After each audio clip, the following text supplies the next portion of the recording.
اب آپ اس مبارک سلسلے کا تیسرا حلقہ سماعت فرمائیں۔ فوراً چونکہ حضور نے آگے کہنا تھا لا کسرا ولا کیسرا بعدہ، تو یہ سارے انتظامات جو کیے جا رہے ہیں کہ کہیں کنگرے گر رہے ہیں اور روشنی آتی ہے تو روشنی سے سیدھا قصور شام کے محل دکھائے جاتے ہیں، کیونکہ میرے مدنی کی ابتدا مکہ سے تھی، مہجر مدینہ تھا اور انتہا شام تھی، کیونکہ حضور صلی اللہ علیہ وسلم کو معراج کہاں سے ہوا، حضور صلی اللہ علیہ وسلم کا اسراء کہاں سے ہوا، مکہ سے شام بیت المقدس، اور یوم محشر کہاں قائم ہوگا، شام بیت المقدس، تو لہذا ابتدا تھی اور یہاں سے نور کے ساتھ آپ کا انتہا بھی دکھا دی گئی کہ مدنی کا مولد مکہ ہوگا اور مہجر جو ہے وہ طیبہ ہوگا اور منتہا جو ہے وہ شام ہوگا، بیت المقدس ہوگا۔ اچھا، اور خدا کی شان دیکھیں، عیسیٰ ابن مریم بھی تصدیق کے لیے کہاں اتریں گے، وہی شام۔ تو اب جناب بی بی آمنہ فرماتی ہیں کہ حضور صلی اللہ علیہ وسلم سرکار دو عالم، رحمت دو جہاں، سرکار مدینہ صلی اللہ علیہ وسلم جب پیدا ہوئے تو فرماتی ہیں یہ تمام دنیا کے بچوں سے ایک علیحدی وضع پہ پیدا ہوئے کہ باقاعدہ مورخین نے لکھا ہے کہ آپ جب پیدا ہوئے تو آپ کے دونوں ہاتھ زمین پہ تھے اور ایسے محسوس ہوتا تھا کہ سجدہ کر رہے ہیں اپنے اللہ کو، اور اس کے بعد ایسے انگلی اٹھائی اور آسمانوں کی طرف دیکھا۔ یہ کوئی تصور بھی نہیں کر سکتا تھا کہ ایک پیدا ہونے والا بچہ یوں کرے۔ بعض علماء نے تو حضور کا کلام بھی نقل کیا ہے کہ جیسے مہد میں عیسیٰ علیہ السلام نے کلام کیا، اسی طریقے سے یعنی گود میں اس ماشتہ کے بیٹے نے کلام کیا، اصحاب اخدود کے واقعے میں باقاعدہ ایک بچے نے کلام کیا، موسیٰ علیہ السلام پہ جب تہمت لگی تو بچے نے کلام کیا، یوسف علیہ السلام پہ جب تہمت لگی تو بچے نے کلام کیا۔ تو بعض علماء نے نقل کیا ہے کہ حضور نے بھی کلام کیا، اور بعض نے اتنا لکھا ہے کہ پہلا کلام ہی یہ تھا اللہ اکبر کبیرہ والحمد للہ کثیرہ وسبحان اللہ بکرۃ واصیلا۔ اور سیرت پاک کے اس پہلو پہ دیکھیں کہ حضور صلی اللہ علیہ وسلم بھی فرماتی ہیں کہ ولد مختونا ومسرورا، کہ حضور جب پیدا ہوئے تو ختنہ ہو چکا تھا، اور حضور جب پیدا ہوئے تو چہرے پہ مسکراہٹ ہے، مسرور ہیں، خوشی ہے۔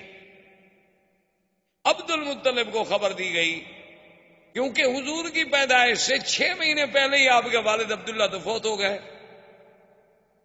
آپ خدا کی شان دیکھیں کہ والد یوں فوت ہو گئے، پھر بعد میں والدہ فوت ہو گئی، دادا فوت ہو گئے، چاچا فوت ہو گئے، اور حضور صلی اللہ علیہ وسلم کی وہ شان یتیمی جس کو قرآن نے خود ذکر کیا کہ الم یجدک یتیما، لیکن آگے بھی کہہ دیا فآوا، کہ میرا مدنی آپ کو ہم نے یتیم نہیں پایا، پھر ہم نے آپ کو خود تربیت دی، خود حفاظت کی، کیونکہ کوئی یہ تصور نہ کرے کہ یتیم بچے تو عام طور پہ بھٹک جاتے ہیں، ان کو تو کوئی سنبھالنے والا نہیں ہوتا، نہ باپ نہ ماں۔ جن کے ماں باپ ہیں وہ تو کنٹرول کرتے ہیں نا بچے کو، کیا پڑھ رہا ہے، کہاں جاتا ہے، کہاں سوتا ہے، کون دوست ہیں، لیکن جو یتیم ہے اس کا کون فکر کرے؟ اللہ نے فرمایا نہ میرے مدنی کو ایسا یتیم نہ سمجھنا، اس کا تو میں خود انتظام کرنے والا ہوں، اور میں والدین کو بھی اٹھا رہا ہوں تاکہ اگر کل کو کوئی بچہ قابل ہو تو لوگ کہتے ہیں نا جی اجی ایسے بہرحال کیوں ایسے قابل نہ ہوتا، دیکھو کس باپ کا بیٹا ہے، تو لوگ اس کی قابلیت کو باپ کی طرف نسبت کرتے ہیں، شاگرد کی لیاقت کو کہتے ہیں جی ٹھیک ہے ماشاءاللہ یہ ڈاکٹر صاحب بڑے لائق ہیں، لیکن انہیں کس استاد سے پڑھا ہے، استاد بھی تو دیکھو نا۔ اللہ نے فرمایا میرا مدنی نہ میں آپ کا باپ رکھوں گا، نہ دادا، نہ استاد، نہ مدرسہ، تاکہ تیرے کمالات کی نسبت صرف تیرے رب کے ساتھ ہو اور کسی کے ساتھ، اور کسی سے نسبت کی ہی نہ جا سکے، کوئی یہ نہ کہے کہ جی باپ کی تربیت نے ان کو بنا دیا۔ اس لیے حضور فرماتے تھے کہ ادبنی ربی فاحسن تادیبی، کہ مجھے ادب جو سکھایا میرے رب نے سکھایا، میری تربیت میرے رب نے کی ہے، تو وہ کیسا ادب تھا کہ آپ حیران ہوں گے کہ پیدا ہونے کے بعد بھی جنہوں نے بائیں پستان سے کبھی دودھ پینا گوارا نہیں کیا، کہ میں نبی ہوں، میرا کام دائیں سے پینا ہے، دائیں ہاتھ سے پینا ہے، دائیں چیز کو پسند کرنا ہے، میں یسار کو کیوں پسند کروں؟ اندازہ کریں سرکار دو عالم صلی اللہ علیہ وسلم کی تربیت کا۔ اچھا، عبد المطلب کو اطلاع ملی کہ آپ کے گھر میں بیٹا ہوا، عبد المطلب اس وقت کعبۃ اللہ میں بیٹھے تھے. جب ان کو اطلاع ملی کہ آپ کے گھر میں عبداللہ کے گھر میں بیٹا پیدا ہوا ہے اور ولد مختونا و مسرورا، اور یہ پہلا خوش نصیب بیٹا ہے کہ جو مختون ہے، ختنہ بھی ہو چکا ہے، اور جو سرہ ہے وہ بھی خود بخود کٹی ہوئی ہے، اس کو بھی کاٹنے کی ضرورت نہیں پڑی. حیران ہو کے ان کا اچھا. تو جلدی جلدی دوڑے آئے اور اپنے بٹے کو اٹھایا، اور پتا ہے، اور بی بی بھی کہتی ہے اللہ اکبر.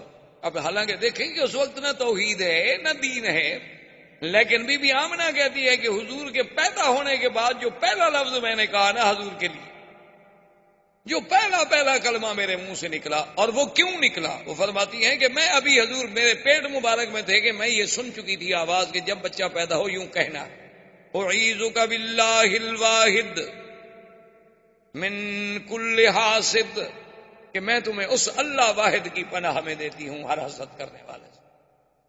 یعنی پہلا کلمہ جو ہے وہ بھی اللہ سے پناہ پکڑے، اور حضور صلی اللہ علیہ وسلم کو اللہ کی حفاظت میں دے رہی. عبد المطلب نے جو اٹھایا حضور صلی اللہ علیہ وسلم کو اپنے ہاتھوں پہ، تو فوراً کعبۃ اللہ کے اندر لے گئے. عبد المطلب لے کے آئے اور سب سے پہلے کعبے کے اندر لے گئے، اور کعبے کے اندر جا کے اللہ تبارک و تعالیٰ سے دعا کی کہ مولا میرا بیٹا عبداللہ تو فوت ہو گیا ہے، لیکن اتنے جو تو نے شان والا بچہ مجھے عطا فرمایا ہے تو اس کی حفاظت فرما، اس سے دنیا کے ہر شر سے، دنیا کے ہر حسد سے، دنیا کے ہر عناد سے محفوظ فرما، اور اس کو عظمتیں عطا فرما. کعبۃ اللہ کے اندر دعا کر کے واپس آئے، اور آ کے بی بی آمنہ سے کہا کہ خیال رکھنا، اس کا چہرہ مجھے بتا رہا ہے کہ ان ابنی ھذا لشان، اس میرے بیٹے میں کوئی بات ضرور ہونی ہے، یہ ہے کوئی شان والا بچہ. اور اسمیہ محمدا، میں آپ کا نام محمد تجویز کرتا ہوں. اور سرزمین عرب میں یہ رواج تھا کہ جب بچہ پیدا ہوتا تھا تو وہ خود دودھ نہیں پلاتی تھی مائیں، دودھ پلانے کے لیے انہیں دیہاتوں میں بھیجا جاتا تھا، دور بھیجا جاتا تھا شہروں سے، اور انہیں دور رکھا جاتا تھا. اس کی وجہ مورخین نے لکھی ہے کہ اصل ایک وجہ تو یہ تھی کہ شہر کی فضا اور جو اور خوراک اتنی صاف نہیں ہوتی جتنی دیہات کی صاف ہوتی. دیہات کی فضا بھی قدرتی بات ہے صاف ہوتی ہے، اور ہوا بھی اور غذا بھی. اب بھی دیکھ لیں آپ، شہر میں آپ کو وہ نعمت میسر نہیں آ سکتی. جب آپ اپنے علاقوں میں، اپنے وطن میں، دیہات میں جاتے ہوں گے تو عجیب سی بات ہوتی. یعنی آپ، مجھے ایک دفعہ میں سفر کر رہا تھا تو ہمارا علاقے کے ساتھ ہی، جسے آپ کہتے ہیں نا سہارا، یا آپ کے ہندوستان میں بھی راجستھان کا جیسے علاقہ ہے، وہ بھی اسی طرح ہمارے ساتھ بھی پاکستان میں راجستھان کے سہارا کا علاقہ ہے، اور وہ ہمارے ڈسٹرکٹ سے قریب ہے.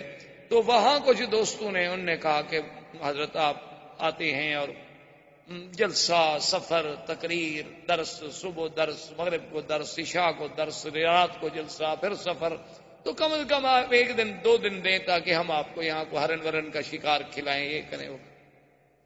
خیر میں نے کہا اب 2 دن والی بات تو ہو نہیں سکتی، ایسا کریں گے چلو کبھی آپ کے ساتھ شکار کیا ہم نے کھیلنے ہیں، تو رات کو آ جائیں گے. تو وہاں جب میں گیا تو میں کہنے کا مقصد یہ تھا کہ مجھے اتنی جناب گلے میں تکلیف، نزلہ، زکام، تھکان، اتنی بدن ٹوٹ رہا ہے. اب وہاں جا کے یاد آیا کہ بھئی وہ اتفاق سے وہ دوائیوں کا بیگ بھی میں نے ساتھ نہیں رکھا، کیا کھاؤں کیا نہ کروں. اب صحرا ہے، روئی کا علاقہ ہے، ٹیلوں پہ بیٹھے ہوئے، نہ گھر ہے نہ کچھ ہے. تو ان سے میں نے کہا کہ بھئی کیا؟ انہوں نے کہا جی ابھی آپ کا علاج کرتے ہیں. وہ جناب گھی لے آئے خالص، اور اس کے انہوں نے کہا کہ جی یہ 2-3 فنجان بھر کے پی جائیں. میں نے کہا میں نے زندگی میں 1 تولہ گھی نہیں پیا. پیدا ہونے کے بعد پتہ نہیں ماں شاہ نے کھلا دیا ہو مکھن وکھن، تو وہ تو یاد نہیں، اس کے بعد تو مجھے یاد نہیں آتا. انہوں نے کہا حضرت آپ پیے. میں نے کہا اللہ کے بندے گھی پینے سے میرا نزلہ ٹھیک ہو جائے، میں تو اور مر جاؤں گا. انہوں نے کہا جی آپ پیئیں تو صحیح. خیر بہرحال زبردستی مجھے انہوں نے پلا دیا. آپ یقین فرمائیں کہ میں نے زندگی میں اتنا اچھا گھی اور اتنا اچھا اس کا ذائقہ، خوشبو، اور جناب انہوں نے کہا جی اب آپ تو جائیں. کہاں تھکان گئی، کہاں ہمارا نزلہ گیا، کہاں گلے کی خشکی، کہاں وہ خراش، وہ ٹھیک ٹھاک. انہوں نے کہا جی ہمارے ہاں تو یہی علاج ہوتا ہے. میں نے کہا یار یہ عجیب علاج ہے. تو مقصد کہنے کا یہ تھا کہ وہ جب اتنی صاف ہوتی ہے، خوراک اتنی صاف ہوتی ہے، وہ گھی اتنی اصلی ہوتے ہیں کہ اس میں ملاوٹ کا تصور نہیں ہوتا، تو عرب اپنے بچوں کو بہر. اور دوسری وجہ یہ تھی کہ شہر کی زبان صاف نہیں رہتی، جیسے غذا صاف نہیں رہتی اسی طرح زبان صاف نہیں رہتی. کوئی حاجی آیا، کوئی کہاں سے آیا، کوئی کہاں سے آیا، کوئی کہاں سے آیا، ایک ایک لفظ، آدھا آدھا لفظ، ایک ایک جملہ چھوڑ گیا. اب آپ یہاں دیکھتے ہیں نا عربی لکھی ہوتی ہے ناشی و نال، یہ کون سی عربی ہے؟ نیشنل کا ترجمہ جو نہیں کر پائے بیچارے، کہ اب نیشنل کا کیا ترجمہ ہونے کا، جو اسی کو ناشی و نال بنا دو. ٹویوتا، بوتو، جو مرضی ہے اپنا بنا لیں. کہاں سے؟ اچھا اب جناب وہ جو بناتے ہیں نا جی، وہ صبح انڈے کو ایسے مار مار کے چھوٹے، اس کا نام ہے شکشوکا. کہاں سے آ گیا جی شکشوکا؟ کو عربی کا لفظ ہے دنیا میں شکشوکا. پیزا کون سی عربی ہے جی؟ پیزا یہ تو اٹالین پراٹھے کا نام ہے پیزا، یہاں کون سی عربی میں آ گیا پیزا؟ یہ اس لیے کہ زبان بگڑتی ہے. جب باہر کو لوگ آتے ہیں تو اپنی کچھ برائیاں تو ہمیں دے جاتے ہیں، اچھائیاں مکے والوں کی لے جاتے ہیں اور برائیاں وہ یہاں چھوڑ جاتے ہیں. تو اس لیے بھی لوگ جو تھے وہ شہروں سے اپنا گھبراتے تھے کہ بھئی بچے کی تربیت باہر کرو کہ اس کی زبان بڑی فصیح. تو اس لیے اب جناب بی بی صاحب ابھی اسی تمنا میں تھی. بنو سعد کے قبیلے کی مرضعات آئیں، مکے میں آ کے بچوں کو تلاش کیا، سب اپنا اپنا بچہ لیتی گئیں. اور جب سنے کہ محمد عربی عبداللہ کے گھر میں پیدا ہوئے، باپ فوت ہو گیا ہے، بھئی یتیم ہے نا. اچھا یہ مطلب نہیں تھا کہ ان کو صرف پیسوں کا خیال ہوتا تھا، وہ دودھ کی کوئی اجرت طے نہیں کرتی تھی، ان کے نزدیک دودھ بیچنا حرام تھا. اچھا یہ ہمارے دیہاتوں میں بھی رواج رہا ہے، ہمارے قبائل میں، کہ دودھ بیچنے کو بڑا حرام سمجھا جاتا ہے. دودھ ہے ٹھیک ہے، اللہ کی نعمت، اس کو کیا بیچنا ہے؟ اب تو خیر لوگ دودھ والی بیچ دیتے ہیں، دودھ کیا ہوا، اب تو قومیں اتنی ترقی کر گئی. اچھا خیر جناب وہ یہ ہوا کہ وہ یہ سوچتے تھے کہ بعد میں اکرامیہ جو ہے وہ تو ہمیں ملنا ہے نا، طے نہیں کرتے کہ ہمیں دودھ پلانے کے اتنا پیسے دو. لیکن صاف بات ہے کہ بڑا گھر ہوگا تو اکرام، لباس، کپڑے، یہ وہ ملے گا. اور ایک یتیم بچے کے گھر سے بھی ہمیں کیا ملے گا؟ ماں غریب ہے، باپ مر گیا ہے، دادے کی کفالت میں ہے. اور اس زمانے میں عبد المطلب کا گھرانہ سب سے زیادہ غریب تھا. غربت کی وجہ کیا تھی کہ جو کچھ ہوتا تھا وہ تو حاجیوں پہ لٹا دیتے تھے، جو کچھ ہوتا تھا وہ حاجیوں پہ لٹایا جاتا تھا کہ ان کو پانی پلاؤ، شربت پلاؤ، ان کو جناب کھانا کھلاؤ، ان کے رہنے کا انتظام کرو. اب اتنے حاجیوں کا انتظام کرنا ہے ایک سردار کو، تو اس کے گھر میں بچ کیا جاتا ہے. تو بہرحال جب وہ مایوس ہو گئیں تو بیٹھے بیٹھے حلیمہ نے، جو حضور صلی اللہ علیہ وسلم کی مرضعہ ہیں، دایا ہیں، اپنے شوہر سے کہا، ان کے شوہر کا نام حارث، اپنے شوہر سے کہا کہ مجھے کوئی بچہ نہیں ملا، اور میں یہ بھی نہیں چاہتی کہ سب لوگ تو بچے لے جائیں اور میں بغیر بچے کے جاؤں، تو اب ایسا کیوں نہ کریں کہ ہم اس یتیم بچے کو لے لیں. اس نے کہا کہ ٹھیک اچھی بات ہے، جب اور کوئی نہیں ملا تو چلو خالی رہنے سے تو بہتر ہے کہ کوئی بچہ تو ہم لے جائیں. بی بی حلیمہ آئی، آگے دیکھا تو عبد المطلب بیٹھے ہیں. انہوں نے پوچھا کون ہو؟ نے کہا میں مرضعہ ہوں، میں سنا ہے کہ بچہ ہے، یتیم ہے اور وہ میں لینا چاہتی ہوں. انہوں نے کہا دیکھ لو کہ وہ یتیم ہے، ان کے والد فوت ہو گئے، اور تمہیں پتا ہے کہ ہم سرداری کی وجہ سے اور خدمت حجاج کی وجہ سے اتنے تنگ دست ہیں، شاید تمہاری خدمت نہ کر سکیں، لیکن ایک بات میں تمہیں بتاؤں، ایسا بچہ تمہیں کبھی نہیں ملے گا. اور اس کے بعد انہوں نے پوچھا ما اسمک، تیرا نام کیا ہے؟ تو بی بی کہتی میں نے کہا حلیمہ. نے کہا قبیلتک، تمہارا قبیلہ کون سا ہے؟ نے کہا بنو سعد. تو فرحن شدیدہ، حضرت عبد المطلب بڑے خوش ہو گئے، کہنے لگے اسمک حلیمتی حلیمہ و قبیلتک سعد و ابنی محمدہ، تمہارا نام حلیمہ حلم سے ہے اور قبیلہ سعد سعادت سے ہے، لیکن میرا بیٹا بھی تو پھر محمد ہے صلی اللہ علیہ وسلم.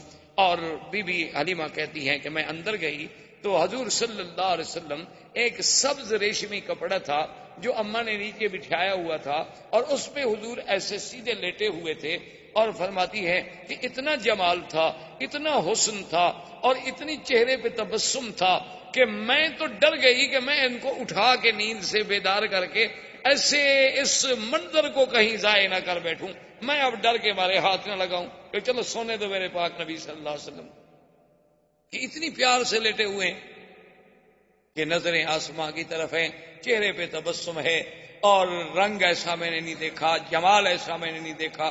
تو میں نے بی بی آمنہ سے پوچھا کہ آپ کا یہ بیٹا، اس نے کہا تمہیں پتا ہے کہ ولد مختونن، یہ تو پیدا ہی مختون ہوا ہے، یہ تو پیدا ہی مسرور ہوا ہے، ان ابنی ھذا لشان، میرے اس بیٹے کو اللہ نے کوئی مقام دینا ہے، حلیمہ اگر بچہ لینا ہے تو ذرا خیال سے لے جانا۔ اور حلیمہ بی بی کی سواری کیا تھی؟ یہ گدھا۔ بعض روایات میں اونٹنی کا ذکر ہے، لیکن بعض روایات میں گدھا کا ذکر۔ اچھا، اب جناب عجیب شان دیکھیں کہ جب وہ آئے، سواری چونکہ ایک تھی، آگے اس کا شوہر بیٹھا، اصولی سی بات تھی کہ خامن جو ہیں وہ آگے بیٹھتے ہیں اور عورتیں پیچھے بیٹھتی ہیں، آج کل تو نہیں، یعنی اس زمانے کی میں بات کر رہا ہوں، یہ حضور صلی اللہ علیہ وسلم کے اس دور ولادت کی بات ہے۔ تو بہرحال وہ حارث جو تھا وہ سواری پہ آگے بیٹھا، اور اس کے بعد ان کی بیوی پیچھے۔ اب بیوی پیچھے بیٹھے گی تو حضور کو تو آخر وہ گود میں لے گی نہیں۔ اچھا، جب گود میں لے کے بیٹھی، سواری نہیں چلتی، وہ سواری کھڑی نہ ہو۔ اب بیوی کہتی ہے میں حیران ہو گئی، پہلے ہماری سواری کمزور تھی، اب اور یہ ہو گیا کہ بھئی اتنا بچے کا بوجھ تو نہیں ہو سکتا کہ اس کی وجہ سے یہ نہ چلے۔ تو کہتی ہیں کہ میں نے کہا اپنے شوہر سے کہ ایسا کرو کہ سواری ایک تو کمزور ہے، دوسرا شہر میں آنے کے بعد بھی سواری جو ہے جانور پر اثرات ہوتے ہیں، ابھی تم اس کو آگے پکڑ کے چلاؤ، جب باہر نکل جائیں گے پھر تم بیٹھ جانا۔ تو جب میرا خاوند اترا، اس نے آگے پکڑا تو چل پڑی، اور جب ہم شہر سے نکل گئے ہم نے پھر سواری کو بٹھا دیا، پھر اسی طرح بیٹھے، پھر وہ رک گئی۔ میں نے کہا کیا بات ہے؟ تو حارث کہنے لگا کہ آمنہ معلوم ہوتا ہے کہ یہ بچہ کوئی ایسے شان والا ہے کہ اس کو اس کا مالک پیچھے نہیں بیٹھنے دیتا، اس کو آگے ہی بٹھانا ہوگا، تو لہذا اس کو میں آگے لے لیتا ہوں، تم پیچھے بیٹھی رہو۔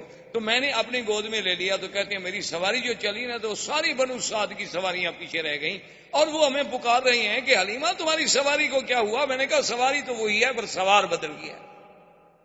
سواری تو میری وہی ہے جو آتے ہوئے چل نہیں سکتی تھی، آتے ہوئے کھڑی نہیں ہو سکتی تھی۔ اور پھر بی بی حلیمہ کہتی ہے کہ ہمارے علاقے میں غربت کا یہ عالم تھا، پورا علاقہ برباد تھا، اور میری کہتی ہے کمزوری کا یہ عالم تھا کہ میرا ایک بیٹا تھا، اس کو میں دودھ نہیں پلا سکتی تھی، دودھ والا بیٹا تھا، یعنی رضاعت کے دور میں تھا، لیکن اتنا میرا کم دودھ ہوتا تھا کہ سارا دن میرا بیٹا روتا رہتا تھا۔ بی بی حلیمہ کے بیٹے کا نام عبداللہ تھا، جو حضور کا رضائی بھائی۔ اب دیکھیں، باپ کا نام بھی عبداللہ اور رضائی بھائی کا نام بھی عبداللہ، ماں کا نام آمنہ اور مرضیہ کا نام حلیمہ، یعنی آمنہ امن سے، حلیمہ حلم سے، قبیلہ سعد سے، اور رضاعت والا بھائی بھی عبداللہ۔ یہ سارے اتفاق ہے۔ یہ تو معلوم ہوتا ہے کہ اس خالق کے کائنات نے نظام بنایا کہ جس جس چیز پہ آپ نظر ڈالیں، یعنی عجیب حیرت ہوگی۔ اچھا دیکھیں نا، اگر آپ لفظ دیکھیں اللہ، تو کس دوسرے لفظ پہ شد ہے، پہلے لفظ پہ تو شد نہیں ہے نا۔ اور حضور کے نام پہ بھی دیکھیں محمد، وہاں بھی شد دوسرے نام پہ آتی ہے، پہلے نام پہ نہیں آئی، آخر پہ بھی نہیں آئی۔ یعنی یہ سارے اتفاقات ہیں۔ یہ بخت و اتفاق ہے کہ ہاں جی اتفاق ہے، ایسا ہو گیا ہوگا، یہ کیا بات ہے؟ یہ سارے زمین و آسمان کی سٹیجیں جو سجائی جا رہی ہیں، یہ سارے اتفاق نہیں، بلکہ معلوم یہ ہوتا ہے کہ یہ کارخانہ ہستی اللہ تبارک و تعالی نے شاید اسی آنے والی ذات کے لیے پیدا کیا کہ اب جناب بھائی کا نام کیا ہے؟ عبداللہ، اور آپ کی دو بہنیں بھی ہیں رضائی، ایک کا نام تھا شیمہ اور ایک کا نام تھا انیسا یا انیسا۔ تو بی بی حلیمہ کہتی ہیں کہ میرا اتنا دودھ بھی نہیں ہوتا تھا کہ میرا بچہ پی لے، وہ بیچارہ روتا رہتا تھا، نیند نہیں آتی تھی بھوک کے مارے، کہ اور تو کوئی رضا کوئی نہیں تھی، لیکن کہتی ہے جب میں حضور کو لے کے آئی تو کہتی ہے پہلا دن تھا کہ میرے سینے کے دونوں حصے جو ہے دودھ سے بھر گئے، اور حضور پاک نے بھی پیٹ بھر کے دودھ پیا اور میرے بیٹے نے بھی پیٹ بھر کے دودھ پیا، اور دونوں آرام کرتے رہے کہ اللہ نے میرے بدن میں بھی انقلاب، میرے گھر میں بھی انقلاب، اور میری بکریاں شام کو چرنے گئی واپس آئیں تو ان کے نت بھرے ہوئے ہیں دودھ سے۔ ایک ہماری بالکل مریل قسم کی اونٹنی تھی جو اٹھ کے نہیں کھڑی ہو سکتی تھی، تو میرا شوہر دوڑا ہوا آیا، اس نے کہا حلیمہ دیکھا وہ اونٹنی کھڑی ہے اور دودھ اترا ہوا ہے، برتن لاؤ میں دودھ لے کے آؤں، چونکہ اونٹنی کا دودھ عرب کو بڑا محبوب تھا۔ تو اللہ تبارک و تعالیٰ نے حضور پاک صلی اللہ علیہ وسلم کی بی بی حلیمہ کے گھر جانے سے وہ ظاہری برکتیں، وہ باطنی برکتیں، وہ معنوی برکتیں، وہ حصی برکتیں، وہ وجودی برکتیں ایسے اظہار ہوئے کہ دنیا دنگ رہ گئی۔ اور پھر بی بی کہتی ہے کہ حضور کے اپنے بدن میں جو بڑھنے کا انداز تھا، یعنی عجیب حیرت کی بات تھی کہ جو بچہ 1 مہینے میں بڑھتا ہے اتنا حضور 1 دن میں بڑھ جاتے تھے۔ یعنی بی بی صاحبہ فرماتی ہیں جب حضور کی عمر 2 سال کی ہوئی ہے تو آپ 6 سال کے نظر آتے تھے، اور حضور صلی اللہ علیہ وسلم نے 4 مہینے کی عمر میں بولنا شروع فرما دیا، اور اتنے فصیح لفظ کہ اب دیکھیں نا، حضرت ابو بکر صدیق خود قریشی ہے، خود اہل مکہ ہیں۔ کبھی کبھی انہوں نے ایک دفعہ حضور صلی اللہ علیہ وسلم سے کہا کہ یا رسول اللہ صلی اللہ علیہ وسلم، مجھے بڑی حیرت ہوتی ہے کہ کبھی آپ ایسا لفظ بولتے ہیں کہ ہم عرب ہیں، کرشی ہیں، لیکن ہمیں بھی سمجھ نہیں آتا اس کا ترجمہ۔ تو حضور نے فرمایا کہ ابو بکر ایسا کیوں نہ ہو، ایسا کیوں نہ ہو، ولدت فی قریش وربیت فی بنو سعد، اللہ نے مجھے قریش میں پیدا کیا اور بنو سعد جیسے قبیلے میں نے وہاں تربیت پائی، میں نے وہاں دودھ کا زمانہ گزارا۔ اگر میری زبان فصیح نہیں ہوگی تو پھر کس کی زبان فصیح؟ تو اللہ تبارک و تعالی آپ کو بھی اور مجھے بھی حضور کی سیرت پر عمل کرنے کی توفیق عطا فرمائے۔ زندگی باقی تو بات باقی۔ اللہم صلی علی سیدنا محمد وعلی آل سیدنا محمد کما صلیت علی ابراہیم وعلی آل ابراہیم فی العالمین انک حمید مجید۔ برادران اسلام، جیسا کہ الحمدللہ آپ کو علم ہے کہ چند دنوں سے ہم سیرت رسول پاک صلی اللہ علیہ وسلم کے ضمن میں کچھ باتیں کہہ رہے ہیں اور سن رہے ہیں۔ سب سے پہلے درس اول میں جزیرہ عرب کے حالات پہ بحث کی گئی کہ حضور صلی اللہ علیہ وسلم سے قبل جزیرہ عرب کا کیا حال ہے۔ اس کے بعد حضور صلی اللہ علیہ وسلم کی بعثت کے مطابق جو مبشرات تھے، جو اشارات تھے، جو ارہاسات تھے، جو کنایات تھے، جو مؤشرات تھے، ان پر بحث کی گئی اور اس کو ذکر کیا گیا درس میں۔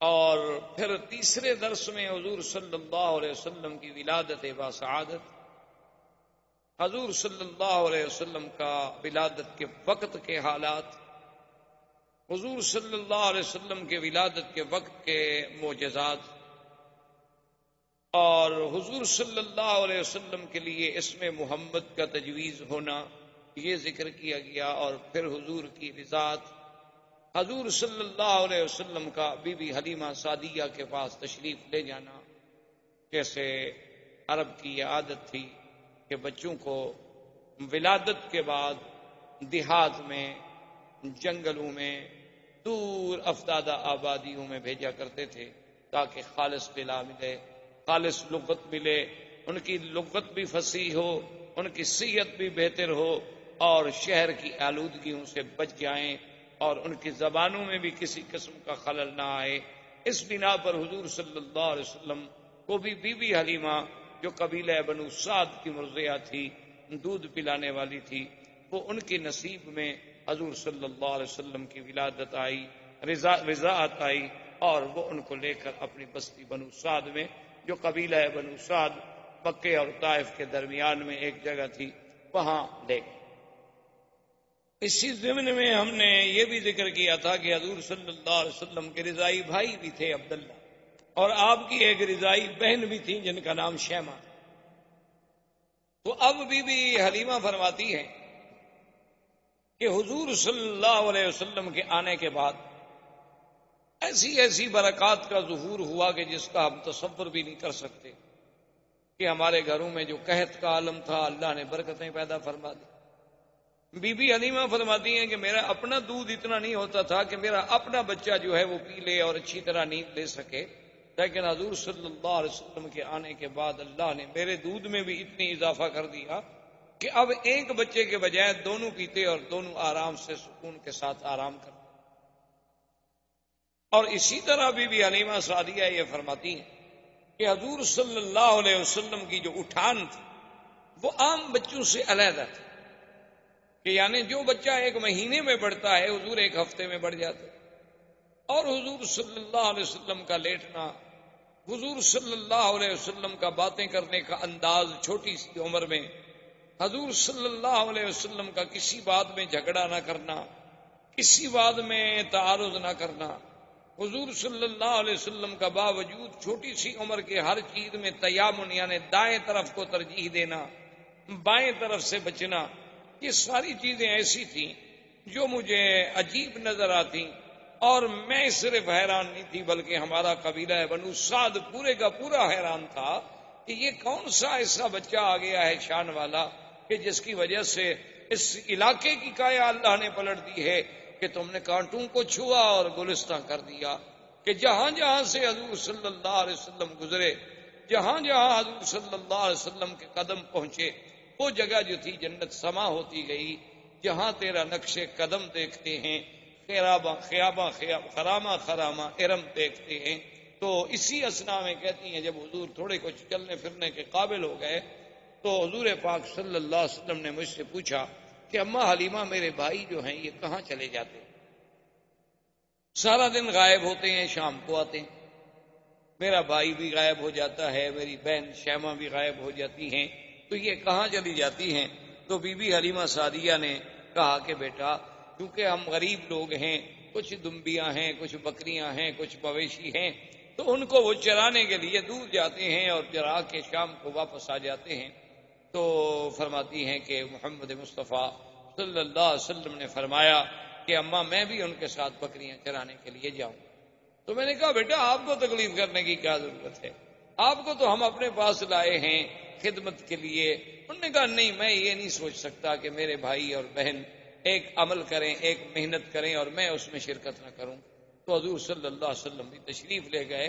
اسی اسنا میں وہ واقعہ پیش آیا کہ ایک دن آپ کے بھائی عبداللہ اور آپ کی بہن شیمہ جو تھی وہ بھاگتی ہوئی آئیں اپنی اماں کے پاس، اور انہوں نے کہا کہ اماں ہمارا وہ جو قرشی بھائی ہے نا، قد جاء رجلان فقتلہما، دو آدمی آئے انہوں نے ہمارے بھائی کو قتل کر۔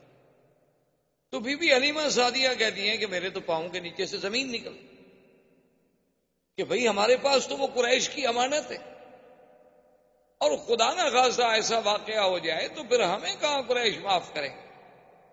تو کہتی ہیں کہ میں نے شور مچایا اور میں بھاگی، میرا خامن دوڑے، اس کے بعد ہمارے قریب کے جو رشتہ دار تھے وہ دوڑے، اور ہم جب دوڑے پہنچے تو ہم نے دیکھا کہ ایک درخت کے نیچے ایک ٹہنی پکڑ کر سرکار دو عالم سرکار مدینہ صلی اللہ علیہ وسلم کھڑے ہیں۔ آپ کے چہرے مبارک کا رنگ البتہ تو متغیر، رنگ جو ہے محسوس ایسے ہوتا ہے کہ جیسے رنگ اڑا ہوا۔ تو ہم نے جلدی سے جا کے بی بی حلیمہ نے سینے سے لپٹایا کہ یا حبیبی و یا ولدی، اے میرے بیٹے خدا تجھے ہر دشمن سے محفوظ رکھے، کیا ہو گیا؟ اس نے کہا اماں کوئی ایسی بات نہیں ہے، بات اتنا ہے کہ میں ایسے کھڑا تھا وقت نزل رجلان، ایسے اوپر سے معلوم ہوا کہ دو بندے آئے اور بڑا سفید لباس انہوں نے پہنا ہوا تھا، اور انہوں نے آ کر مجھے پکڑا، پکڑنے کے بعد مجھے سلا دیا، اور میں سب کچھ دیکھ رہا تھا، اور ایک بڑی تست تھی سونے کی، اور اس تست میں کیا کیا تھا اللہ عالم۔ پھر انہوں نے مجھے لٹانے کے بعد میرے سینے مبارک کو یہاں سے لے کر کھولا بالکل عین ناف تک، کھولنے کے بعد انہوں نے میرے دل مبارک کو نکالا، اور میں یہ ساری کاروائی دیکھ بھی رہا ہوں، یعنی یہ سارا آپریشن، اور پھر دل مبارک کا باہر آ جانا، یعنی آج دنیا جس کو اپنے سرجری کا معراج سمجھتی کہ ہم نے سرجری میں وہ مقام حاصل کر لیا ہے کہ ہم دل کا معاملہ ٹھیک کر لیتے ہیں، والو بدل لیتے ہیں، بائی پاس ہو جاتا ہے، دل کو باہر نکال لیتے ہیں، دل کو سیف رکھنے کے لیے اندر ایک مشین فٹ کر دیتے ہیں، متبادل دل لگانے کی باتیں اور سب ہو. لیکن آپ اندازہ کریں کہ 1400 سال پہلے، جبکہ کوئی وسائل نہیں، کوئی ہسپتال نہیں، کوئی آپریشن تھیٹر نہیں، کوئی انتظامات نہیں، تو یہ تو آپریشن جو ہے نوری مخلوق کر رہی ہے اور الہی حکم سے ہو رہا ہے کہ آپریشن کرنے والے بھی کون ہیں؟ اللہ کے فرشتے ہیں، ملک ہیں، جبرائیل و میکائیل ہیں، اور جس ذات کا آپریشن کیا جا رہا ہے وہ کون ہے؟ محمد رسول اللہ صلی اللہ علیہ وسلم. تو کہتے ہیں کہ حضور صلی اللہ علیہ وسلم، اور کمال یہ ہے کہ آپ کی کوئی بے ہوشی نہیں، آپ کو کسی دوائی سے، کسی چیز سے اتنا زیر اثر نہیں کیا گیا کہ آپ بے ہوش ہو جائیں، کہ اتنا بڑا سینے کا چیر دینا، اتنا بڑا کھول دینا، پھر دل مبارک کا نکالنا، نکال کے باہر دھونا. اور سب سے بڑی بات یہ ہے کہ حدیث مبارک میں یہ بھی آتا ہے کہ اس دل میں کوئی چھوٹا سا ایک ٹکڑا تھا، وہ بھی نکال کے انہوں نے باہر پھینک دیا، اور یہ بھی کہا کہ ھذا حظ شیطان، وہ حصہ چھوٹا سا نکال کے باہر ڈال دیا گیا، اور پھر سینہ مبارک میں دل مبارک رکھا گیا، اور پھر اس کو سیا گیا. تو بی بی حلیمہ یہ باتیں سن رہی ہیں، اور ان کے لیے تو یہ سمجھ سے بالا تر بات ہے نا کہ کسی بچے کو اس طرح. اور ایسا دنیا میں کون سا آپریشن ہے کہ جو لمحوں میں ہو جائے اور لمحوں میں ٹھیک ہو جائے؟ لیکن کہتے ہیں کہ آثار جو تھے سلائی کے، نشان جو تھے وہ باقی تھے. اچھا اللہ چاہتے تو یہ نشان بھی مٹ جاتے. جو خداوند قدوس اتنی بڑا آپریشن اپنے پاک نبی کا کرا سکتے ہیں ملائکہ کو بھیج کر، نشان بھی مٹ جاتے. لیکن نشان مٹ جاتے تو منکرین کو انکار کا ایک بہانہ مل جاتا کہ کافروں کو تو آپ چھوڑیے، بڑے بڑے مسلمانوں نے بھی شک کے صدر کا انکار کیا ہے. انہوں نے کہا کہ یہ جو کہتے ہیں کہ سینہ مبارک شک ہوا، یہ روایات ایسی نہیں ہے کہ ہم جس پر ایمان لے آئیں، کیونکہ حدیث مبارک تو لکھی ہی حضور کے 250 سال بعد گئی ہے. یہ شک کے صدر ہونا، سینے کا چیرا جانا، دل مبارک کا باہر نکال لینا، پھر دل کو دھونا، دھونے کے بعد دل کو اندر رکھ دینا، اور بغیر اسباب ظاہریہ کے، اتنی بڑی بات جو ہے. انہوں نے کہا اصل میں مولویوں کو دھوکہ لگا ہے کہ انہوں نے شک کے صدر کو حقیقت پہ محمول کر دیا، حالانکہ معنی یہ تھا کہ اللہ نے اپنے نبی کا دل مبارک جو ہے کھول دیا، یعنی اس کو باتیں سمجھنے کے لیے، علوم غیبیہ کی باتوں کو پہچاننے کے لیے، علوم قرآن کی حقیقت و گہرائیوں میں ڈوبنے کے لیے اللہ نے سینہ کھول دیا. وہ کہتے ہیں جیسے محاورے میں آپ کہتے ہیں جی ماشاء اللہ فلاں عالم کی جب تقریر سنی نا، اللہ نے بھائی ان کا تو واقعی سینہ کھول دیا، ایسے بہ رہے تھے جیسے کہ دریا بہ رہا ہو، حالانکہ نہ دریا بہ رہا ہوتا ہے اور نہ سینہ کھلا ہوتا ہے. انہوں نے کہا یہ محاورہ. تو بعض مسلمان اپنے آپ کو مسلمان کہلانے والوں نے بھی شک کے صدر کا انکار کر دیا. انہوں نے کہا کوئی شک کے صدر نہیں، بلکہ یہ شرح صدر ہے، شک کے صدر نہیں. لیکن بات یاد رکھیں کہ شک کے صدر کی روایات بخاری و مسلم کی روایات ہیں، صحاح کی روایات ہیں، اور وہ اتنی تواتر کو پہنچی ہوئی روایات ہیں کہ جن کا ہم انکار نہیں کر سکتے. اور پھر صحابہ کا صرف یہ نہیں ہے کہ بھی روایات کا ذکر ہو، بلکہ صحابہ کا حضور کے آثار نشانات کو بھی دیکھ کے گواہی دینا کہ ٹانکے کے نشان ہم نے اپنی آنکھوں سے دیکھے. حضور کے خادم جو ہیں حضرت انس بن مالک رضی اللہ تعالیٰ عنہ، وہ فرماتے ہیں کہ حضور صلی اللہ علیہ وسلم کے سینے مبارک پر جو اثرات تھے اس سلائی کے، وہ میں نے دیکھے ہیں اپنی آنکھوں. اور پھر جہاں شرح صدر ہے وہاں قرآن نے تو خود کہا ہے شرح صدر، الم نشرح لک صدرک ووضعنا عنك وزرك الذي انقض ظهرك. اور اسی طرح قرآن کہتا ہے فمن يرد الله ان يهديه يشرح صدره للاسلام فهو على نور من ربه. اور اسی طرح قرآن نے موسیٰ علیہ السلام کی دعا نقل کی، رب اشرح لي صدری ويسر لي امری وَاحْلُلْ عُقْدَةً مِّن لِّسَانِي يَفْقَهُوا قَوْلِي. اور حضور کی دعا تھی اللہم متعنا بِأَسْمَائِنَا وَأَبْصَارِنَا وَاشْرَحْ صُدُورَنَا. تو شرح صدر تو قرآن نے خود ذکر فرمایا. تو اگر شرح صدر سے علماء کو دھوکہ لگتا تو اس شرح صدر والی آیت میں وہ لکھ دیتے کہ یہ شک صدر ہے، یا شک صدر والی آیت کے نیچے اور حدیث کے نیچے لکھ دیتے کہ یہ شرح صدر ہے۔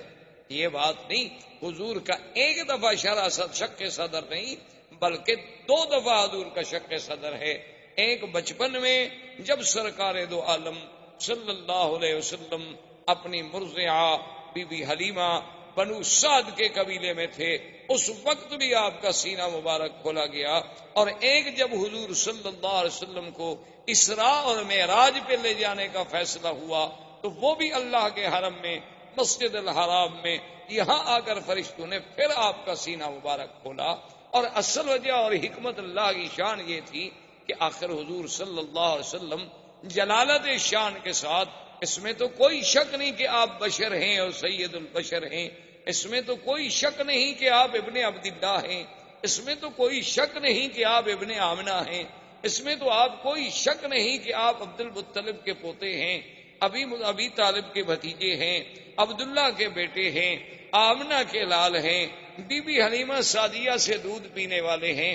تو علماء نے لکھا ہے کہ وہ تقاضائے بشریت کا جو حصہ تھا، اللہ کو یہ بھی گوارا نہیں تھا کہ اس بشریت کی چیز پر کبھی کسی شیطان کے وساوس کا اثر ہو جائے۔ اللہ نے اس حصے کو ہی نکال دیا کہ وہ چیز ہی باقی نہ رہے، اب باقی ہی وہ رہے گا جس کا تعلق صرف اللہ سے ہو سکتا ہے، غیر اللہ کا کوئی تاثر وہاں دخل ہی نہیں دے سکتا، اس لیے کہ اللہ کے بندوں پر جب شیطان کا اثر نہیں ہو سکتا تو اللہ کے نبی تو پاک ہوتے۔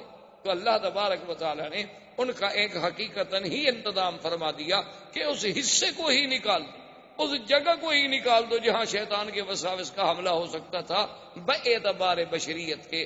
ورنہ اللہ کے رسول صلی اللہ علیہ وسلم تو اتنے معصوم ہیں کہ انسان تو انسان، جن تو جن، بلکہ شیطان۔ ایک صحابی نے پوچھا کہ حضور قرآن پاک میں موجود ہے کہ ہر بندے کے ساتھ ایک ملک ہوتا ہے، ایک فرشتہ ہوتا ہے اور ایک شیطان ہوتا ہے، ایک قرین ہوتا ہے شیطان اور ایک ملک ہوتا ہے ہر بندے کے ساتھ، تو کیا یا رسول اللہ صلی اللہ علیہ وسلم آپ کے ساتھ بھی وہ قرین ہے، وہ شیطان ہے؟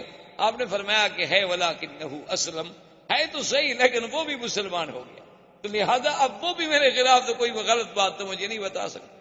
یعنی حضور صلی اللہ علیہ وسلم کی صحبت کا یہ عالم تھا۔ تو ایک دفعہ تو آپ کو بچپن میں تیار کیا گیا کہ وہ حصہ جو ہے اس کو نکال دیا جائے اور آپ کے دل کو ایمان و حکمت سے بھر دیا جائے کہ انا سنلقی علیک قولا ثقیلا، پھر ہم نے آپ پر ایک بہت بڑا بھاری قول اتارنا ہے، اللہ نے قرآن اتارنا ہے، اللہ نے قرآن کے اعلان کے لیے اپنے پاک پیغمبر کو تیار کرنا ہے۔ تو یہ باطنی تیاری بھی ہو رہی تھی، ظاہری تیاری بھی ہو رحی تھی۔ تو اب بی بی حلیمہ کہتی ہیں کہ میں حیران ہو گئی، میں نے کہا اب اس کا حل کیا ہے، کیا ہو سکتا ہے؟ تو میں نے بڑی سوچ و بچار کے بعد ایک ہمارے علاقے میں بہت بڑا کاہن تھا، بہت بڑا ماہر تھا، راہب تھا ان باتوں کا، تو میں اس کے پاس ان کو لے گئی اور میں اپنے خاوند کو بھی لے گئی۔ تو اس نے جب دیکھا تو اس نے کہا کہ نام کیا ہے؟ میں نے بتلایا کہ نام یہ ہے محمد صلی اللہ علیہ وسلم۔ کب پیدا ہوئے؟ 12 ربیع الاول کی رات میں۔ کہاں پیدا ہوئے؟ مکہ میں۔ کیا دیکھا؟ یہ دیکھا۔ کیا کیا آثار نظر؟ اس کے بعد اس نے کہا کہ حلیمہ بات یہ ہے کہ اس بچہ جو ہے یہ کوئی شان والا بچہ ہے، معلوم ہوتا ہے کہ شاید یہ امت کا نبی ہو، لہذا اس کو تم بڑی حفاظت سے رکھو، اس کے تو بڑے دشمن ہو۔ تو اب بھی حلیمہ کہتی ہیں کہ میں گھبرا گئی، حالانکہ میں 2 سال کی عمر میں ایک دفعہ والدہ کے پاس لے گئی تو پھر منتیں کر کے میں لے آئی تھی حضرت کو، کیونکہ والدہ کہتی تھی اب 2 سال کی عمر ہوگی تو آپ چھوڑ دیں۔ میں نے کہا کہ نہیں، مکے میں بیماری پھیلی ہوئی ہے، کہیں حضور کو تکلیف نہ ہو جائے، کیونکہ میں چاہتی تھی کہ یہ برکت میرے گھر سے کہیں دور نہ ہو جائے، یہ رحمت میرے گھر سے کہیں نہ چلی جائے۔ تو اب میں اتنی گھبرا گئی کہ میں حضور صلی اللہ علیہ وسلم کو لے کے سیدھی بی بی آمنہ کے پاس آئی اور میں نے کہا بی بی اب آپ اپنے بچے کو سنبھالیں، میں اب بچے کی حفاظت نہیں کر سکتا۔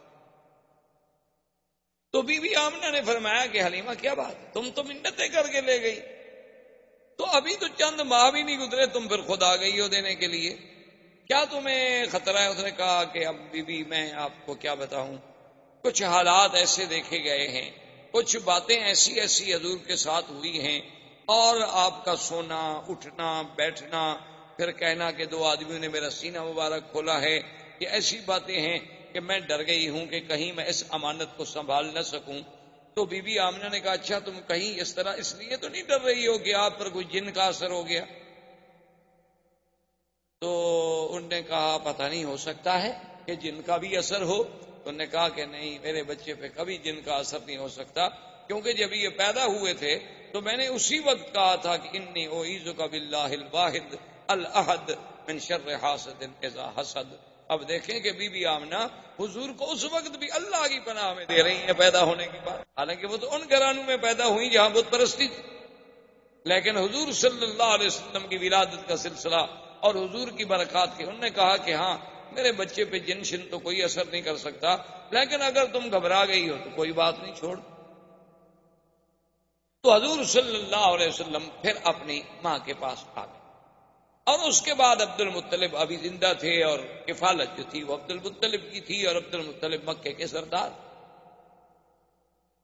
اور عبد المطلب کے لیے کعبۃ اللہ کے بالکل عین دروازے کے قریب بساط بچھائی جاتی تھی، یعنی آپ کے لیے جیسے آپ نے دیکھا نا عرب کا اب بھی رواج ہے کہ گھروں سے باہر مکانوں کے ایسے تھڑے بڑے ہوتے ہیں، وہاں کپڑا بچھا دیں گے، سرانے رکھ دیں گے، پیچھے مجلس بنا بیٹھ جائیں گے. عرب کا اب بھی رواج. تو عبد المطلب کے لیے جو مجلس بنتی تھی وہ بالکل عین کعبۃ اللہ کی دیوار کے ساتھ اور کعبۃ اللہ کے دروازے کے قریب، وہاں آپ کے لیے مخملی کپڑے کے بچھائے جاتے، سرانے لگائے جاتے، گدے لگائے جاتے، کیونکہ سردار مکہ تو اس وقت عبد المطلب، سارے مکے پہ ان کی سرداری تھی. اور پھر سقایا اور خدمت حجاج، خدمت حجیج، یہ سارا نظام جو ہے عبد المطلب کے سپرد تھا. لہذا ان کا احترام جو ہے 2 جانب سے تھا، ایک کعبۃ اللہ کی نسبت سے اور ایک مکے کی سردار ہونے کی نسبت. اور جب وہ مجلس بچھا دی جاتی تو کوئی بھی آدمی جب وہاں آتا تو اس کو یہ اجازت نہیں تھی کہ وہ حضور اس عبد المطلب کی اس بساط پہ، اس جگہ پہ بیٹھ جائے. حتیٰ کہ عبد المطلب کے باقی بیٹے جو ہیں وہ بھی کھڑے رہتے تھے، باپ کا انتظار کرتے تھے جب تک والد آئیں وہ آ کے وہاں بیٹھیں. لیکن خدا کی شان ہے کہ محمد مصطفیٰ صلی اللہ علیہ وسلم ابھی تو 3-4 سال کی عمر نہیں ہوئی تھی، آپ جب بھی تشریف لاتے تو آ کر فوراً اپنے عبد المطلب دادے کی مجلس پہ بیٹھ جائیں، اور بھائی اگر روکتے بھی تو آپ ان کی توجہ نہ. اور عبد المطلب کو جب کہا گیا تو انہوں نے کہا ان ابنی ھذا لشأن، اس میرے بیٹے کے اندر کوئی اللہ نے کوئی شان رکھی ہے ایسی، اس کو منع نہ کیا کرو. اگر یہ میری مجلس پہ بیٹھ جائے تو بیٹھ جائے، میں نیچے بیٹھ جاؤں گا، لیکن میں محمد کو نہیں اٹھا سکتا صلی اللہ علیہ وعلا آلہ واصحابہ وسلم. تو اب حضور صلی اللہ علیہ وسلم کو یعنی اس ضمن میں آپ کو یہ ایک جہاں وہاں یعنی بی بی حلیمہ کے پاس خالص غذا ملی، خالص لسان ملی، خالص لغت ملی، اور عبد المطلب کے پاس بیٹھ کے سرداری ملی، اور سرداروں کی باتیں، بڑے بڑے سرداروں کا عبد المطلب کے دربار میں آنا، بیٹھنا، باتیں کرنا، انداز کرنا، یہ ساری باتیں جو تھیں اس کی ایک تعلیم دی جا رہی تھی. عبد المطلب کی مجلس کوئی معمولی سی مجلس نہیں تھی، اس وقت مکے کا سب سے بڑا سردار. یہ سارا ایک اللہ کی طرف سے نظام. اور عبد المطلب کا عالم یہ تھا کہ سردار ہونے کے باوجود پیسہ نہیں ہوتا تھا، چونکہ جب پیسہ آتا تو سخاوت تھی، خرچ ہو جاتا. حاجیوں پہ خرچ ہو رہا ہے، زمزم میں شہد ملا کے پلایا جا رہا ہے، زمزم نہیں تو باہر سے پانی لا کے پلایا جا رہا ہے، سرید کھلائی جا رہی ہے، روٹی کھلائی جا رہی ہے، حاجیوں کی خدمت کی جا رہی ہے، تو اتنا پیسہ کہاں سے ملے ایک سردار؟ تو بہرحال حضور صلی اللہ علیہ وسلم آپ کی کفالت میں بھی تربیت لیتے رہے. اور جب حضور صلی اللہ علیہ وسلم کی عمر مبارک زیادہ ہوئی، ایک دن آپ کی والدہ نے یہ ارادہ کیا کہ میں حضور کو لے کر آپ کے اخوال جو ہیں بنو نجار مدینہ منورہ میں ان کے پاس جاؤں، کم سے کم میں اپنے رشتہ داروں کو بھی تو ملا ہوں، اور کم سے کم حضور صلی اللہ علیہ وسلم میرے بیٹے کی زیارت کر سکیں. حضور کو لے کے مدینہ منورہ تشریف لے گئیں، اور خدا کی شان ہے مدینہ منورہ کی بھی گلیوں میں جہاں جہاں حضور صلی اللہ علیہ وسلم گزرتے تو لوگ حیران ہوئے. جو بھی دیکھتا حضور صلی اللہ علیہ وسلم کو حیران ہو جاتے. اسی سے شہرت اٹھی، اور شہرا میں کچھ یہودی لوگ آئے، کچھ راہب آئے، انہوں نے آ کے حضور صلی اللہ علیہ وسلم کو دیکھا تو انہوں نے لوگوں سے کہا کہ نبی حاضح الامہ، یہ اس امت کا نبی پیدا ہو گیا ہے، اور ایسی باتیں کرنے لگے کہ بی بی آمنہ کو اندیشہ ہو گیا کہ کہیں یہ حضور کو نقصان نہ پہنچا دیں، تو بی بی صاحبہ ان کو لے کر واپسی کا انہوں نے جلدی سے سفر اختیار کیا۔ ابھی راستے میں مقام ابوا پہ تھیں کہ بی بی آمنہ فوت ہو، والد پہلے فوت ہو چکے۔ بعض روایات تاریخ میں یہ بھی ہے کہ بی بی آمنہ کو یہاں جنت المعلی میں دفن کیا گیا، اور بعض روایات تاریخ میں یہ بھی ہے کہ ان کو دفن تو کیا گیا مقام ابوا میں۔ ابوا جو ہے مکے اور مدینے کے راستے میں ایک جگہ ہے، لیکن سڑک سے ہٹ کر ہے، اندر پہاڑیوں میں ایک جگہ ہے اور کچا راستہ ہے۔ اور بعض علماء یہ لکھتے ہیں مورخین کہ ابوا میں دفن کیا گیا، وہاں سیل آئی یعنی پانی آیا بارشوں کا، تو قبر جو تھی وہ کھل گئی، تو پھر ان کو لا کر یہاں منتقل کر دیا گیا، جنت المعلی میں دفن کر دیا گیا۔ تو بعض لوگوں نے روایات کو یوں بھی جمع کیا ہے۔ بہرحال جمہور کی رائے یہ ہے کہ مقام ابوا پہ دفن کیا گیا، کیونکہ ایک دفعہ حضور صلی اللہ علیہ وسلم ایک حدیث مبارک میں یہ بات موجود ہے کہ حضور نے فرمایا کہ میں نے اللہ سے بخشش کی دعا مانگی تھی، اس کی تو اجازت نہیں ملی، البتہ مجھے ماں کی قبر پہ جانے کی اجازت ملی، تو حضور صلی اللہ علیہ وسلم اس قبر پہ تشریف لے گئے۔ تو لہذا اگر وہ جنت المعلی میں منتقل ہو جاتی تو پھر وہاں حضور صلی اللہ علیہ وسلم کو جانے کی ضرورت ہے۔ اب حضور صلی اللہ علیہ وسلم واپس مکے میں آئے۔ اب خدا کی شان دیکھیں کہ باپ تو پہلے فوت ہو چکے تھے، ابھی آپ پیدا نہیں ہوئے، ابھی 6-7 سال کی عمر ہے تو ماں بھی فوت ہو، اور کچھ عرصہ گزرا عبد المطلب بھی فوت ہو گئے۔ اب آپ کی کفالت جو ہے وہ ابو طالب کے پاس چلی۔ خدا کا نظام ایسا، اللہ نہیں چاہتے تھے کہ میرے بدنی پہ کسی کا سایہ رہے، اسی لیے بعض علماء لکھتے ہیں نا کہ اللہ نے حضور کو بغیر بے سایہ پیدا کیا، وہ سمجھتے ہیں کہ شاید دوسرا سایہ بھی نہیں تھا۔ یہ معنی نہیں، معنی یہ ہے کہ جیسے باپ کا ایک سایہ ہوتا ہے، ماں کا ایک سایہ ہوتا ہے، دادے کا ایک سایہ ہوتا ہے، کفالت کرنے والوں کا ایک سایہ ہوتا ہے، اللہ نے ان سب چیزوں سے حضور کو مستثنیٰ کر دیا۔ اللہ نے فرما دیا میرا مدنی ہم آپ کی خود حفاظت کریں۔ الم یجدک یتیما فآوی ووجدک ضالا فہدی۔ اللہ نے فرمایا کیا ہم نے آپ کو یتیم نہیں پایا، پھر ہم نے آپ کو خود ٹھکانا۔ تو اس طرح بھی اچھا، اگر فرض محال ایک شاگرد قابل ہو تو لوگ کہتے ہیں جی ان کا استاذ بڑا قابل، تو اس کی لیاقت و صلاحیت استاد کی طرف جاتی ہے، اولاد کی باپ کی طرف جاتی ہے۔ اللہ نے فرمایا ہم اپنے نبی کی تربیت ہی خود کریں گے، جیسے انہوں نے فرمایا ادبنی ربی فاحسن تادیبی، مجھے تو ادب بھی میرے رب نے سکھایا، میرے اللہ نے میرے ادب کا انتظام کیا۔ یعنی آپ حیران ہوں گے کہ مکے میں طواف اریاں کرنا، مکے میں کسی کا اریاں ایک دوسرے کے سامنے غسل کرنا، یہ چیزیں عیب ہی نہیں سمجھی جاتی، یعنی یہ چیزیں عیب بھی نہیں سمجھی جاتی تھی، بالکل اس پر کہ یہ مردانگی کی ایک علامت۔ تو ایک دفعہ حضور صلی اللہ علیہ وسلم ایک چاچے کی امداد کے لیے، بعض روایات میں ہے کہ زمزم کی کھدائی میں، اور ایک روایت میں ہے کہ کعبۃ اللہ کی تعمیر جب قریش کر رہے تھے تو حضور پتھر اٹھا رہے تھے، تو آپ کے چچا نے کہا کہ یا محمد صلی اللہ علیہ وسلم آپ کندھوں پہ پتھر رکھتے ہیں، آپ کو تکلیف ہوتی ہوگی، تو آپ چادر مبارک نکال لیں اور کندھے پہ رکھ دیں تاکہ آپ کو پتھر اٹھانے میں تکلیف نہ ہو۔ تو ابھی حضور پاک نے چادر مبارک کھولی، فوراً آپ بے ہوش ہو گئے، حضور صلی اللہ علیہ وسلم پہ بے ہوشی طاری ہو گئی، اور اس کے بعد جب ہوش آیا تو آواز آئی کہ آپ اپنے آپ کو کبھی بغیر کپڑوں کا نہیں رکھ سکتے۔ تو اللہ پاک نے انتظام کر دیا کہ ساری دنیا اوریاں ہو سکتی ہے لیکن میرا بدنی محمد مصطفیٰ اوریاں نہیں ہو سکتا، یہ اوریانی تو شرف کے خلاف چیز ہے، اس کے لیے اللہ کے نبی کی شان تو ایسی نہیں، اور دنیا چاہے کچھ۔ اچھا، بعض لوگوں نے یہ بھی لکھا ہے کہ مکے والوں نے دراصل یہ ایک اپنی کبائی کے لیے بھی ایک ذریعہ بنایا تھا کہ انہوں نے ایک اعلان کر دیا تھا کہ اللہ کے گھر کا کوئی آدمی طواف اپنے کپڑوں میں نہیں کر سکتا، یا تو وہ ہمس سے کپڑے لے، اپنے آپ کو کہتے تھے ہمس کہ ہم جو ہے مجاورین کعبہ ہیں، تو یا تو ہم سے کپڑے لیں اور وہ کپڑے پہن کے طواف کریں، بس صورت دیگر اپنے کپڑوں میں طواف نہیں کر سکتے، پھر بغیر کپڑوں کے طواف کریں۔ تو جو لوگ آتے تو وہ ان سے پیسے، ان سے کپڑے لیتے، تو صاف بات ہے کہ پھر نظر نیاز چڑھاوا تو دینا ہے مجاوروں کو، تو اس کے بعد ان کے پیسے بن جاتے، چاندی بن جاتی۔ اور جن غریبوں کے پاس پیسے نہ ہوتے وہ کعبۃ اللہ کا عریاں طواف کرتے، چاہے مرد ہوتے چاہے عورتیں ہوتی. اور یہ عریاں طواف اس وقت تک ہوتا رہا، حضور کا نبوت مل گئی، اعلان نبوت ہو گیا، حضور کی مکی زندگی، حضور صلی اللہ علیہ وسلم مدینہ منورہ میں تشریف لے گئے 9 ہجری تک، یعنی 9 ہجری تک اللہ تبارک و تعالیٰ کے گھر کا طواف جو ہے وہ بغیر لباس کے عریاں ہوتا رہا. تو 9 ہجری میں حضور صلی اللہ علیہ وسلم نے سیدنا علی ابن ابی طالب رضی اللہ تعالی عنہ کو بھیجا. انہوں نے آ کے اعلان کیا کہ اللہ یطوف بالبیت عریان، خبردار آج کے بعد کوئی اللہ کے گھر کا طواف جو ہے عریاں نہیں کر سکتا، اور خبردار کہ آج کے بعد کوئی مشرک اللہ کے کعبے میں داخل نہیں ہو سکتا.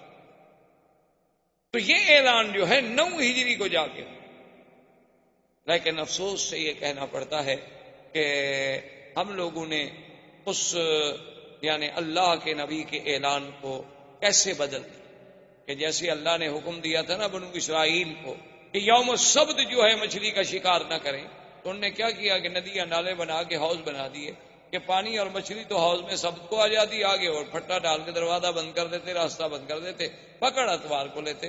کہتے جی ہم نے ہفتے کو تو شکار نہیں کیا، ہم نے تو اتوار کو پکڑا ہے.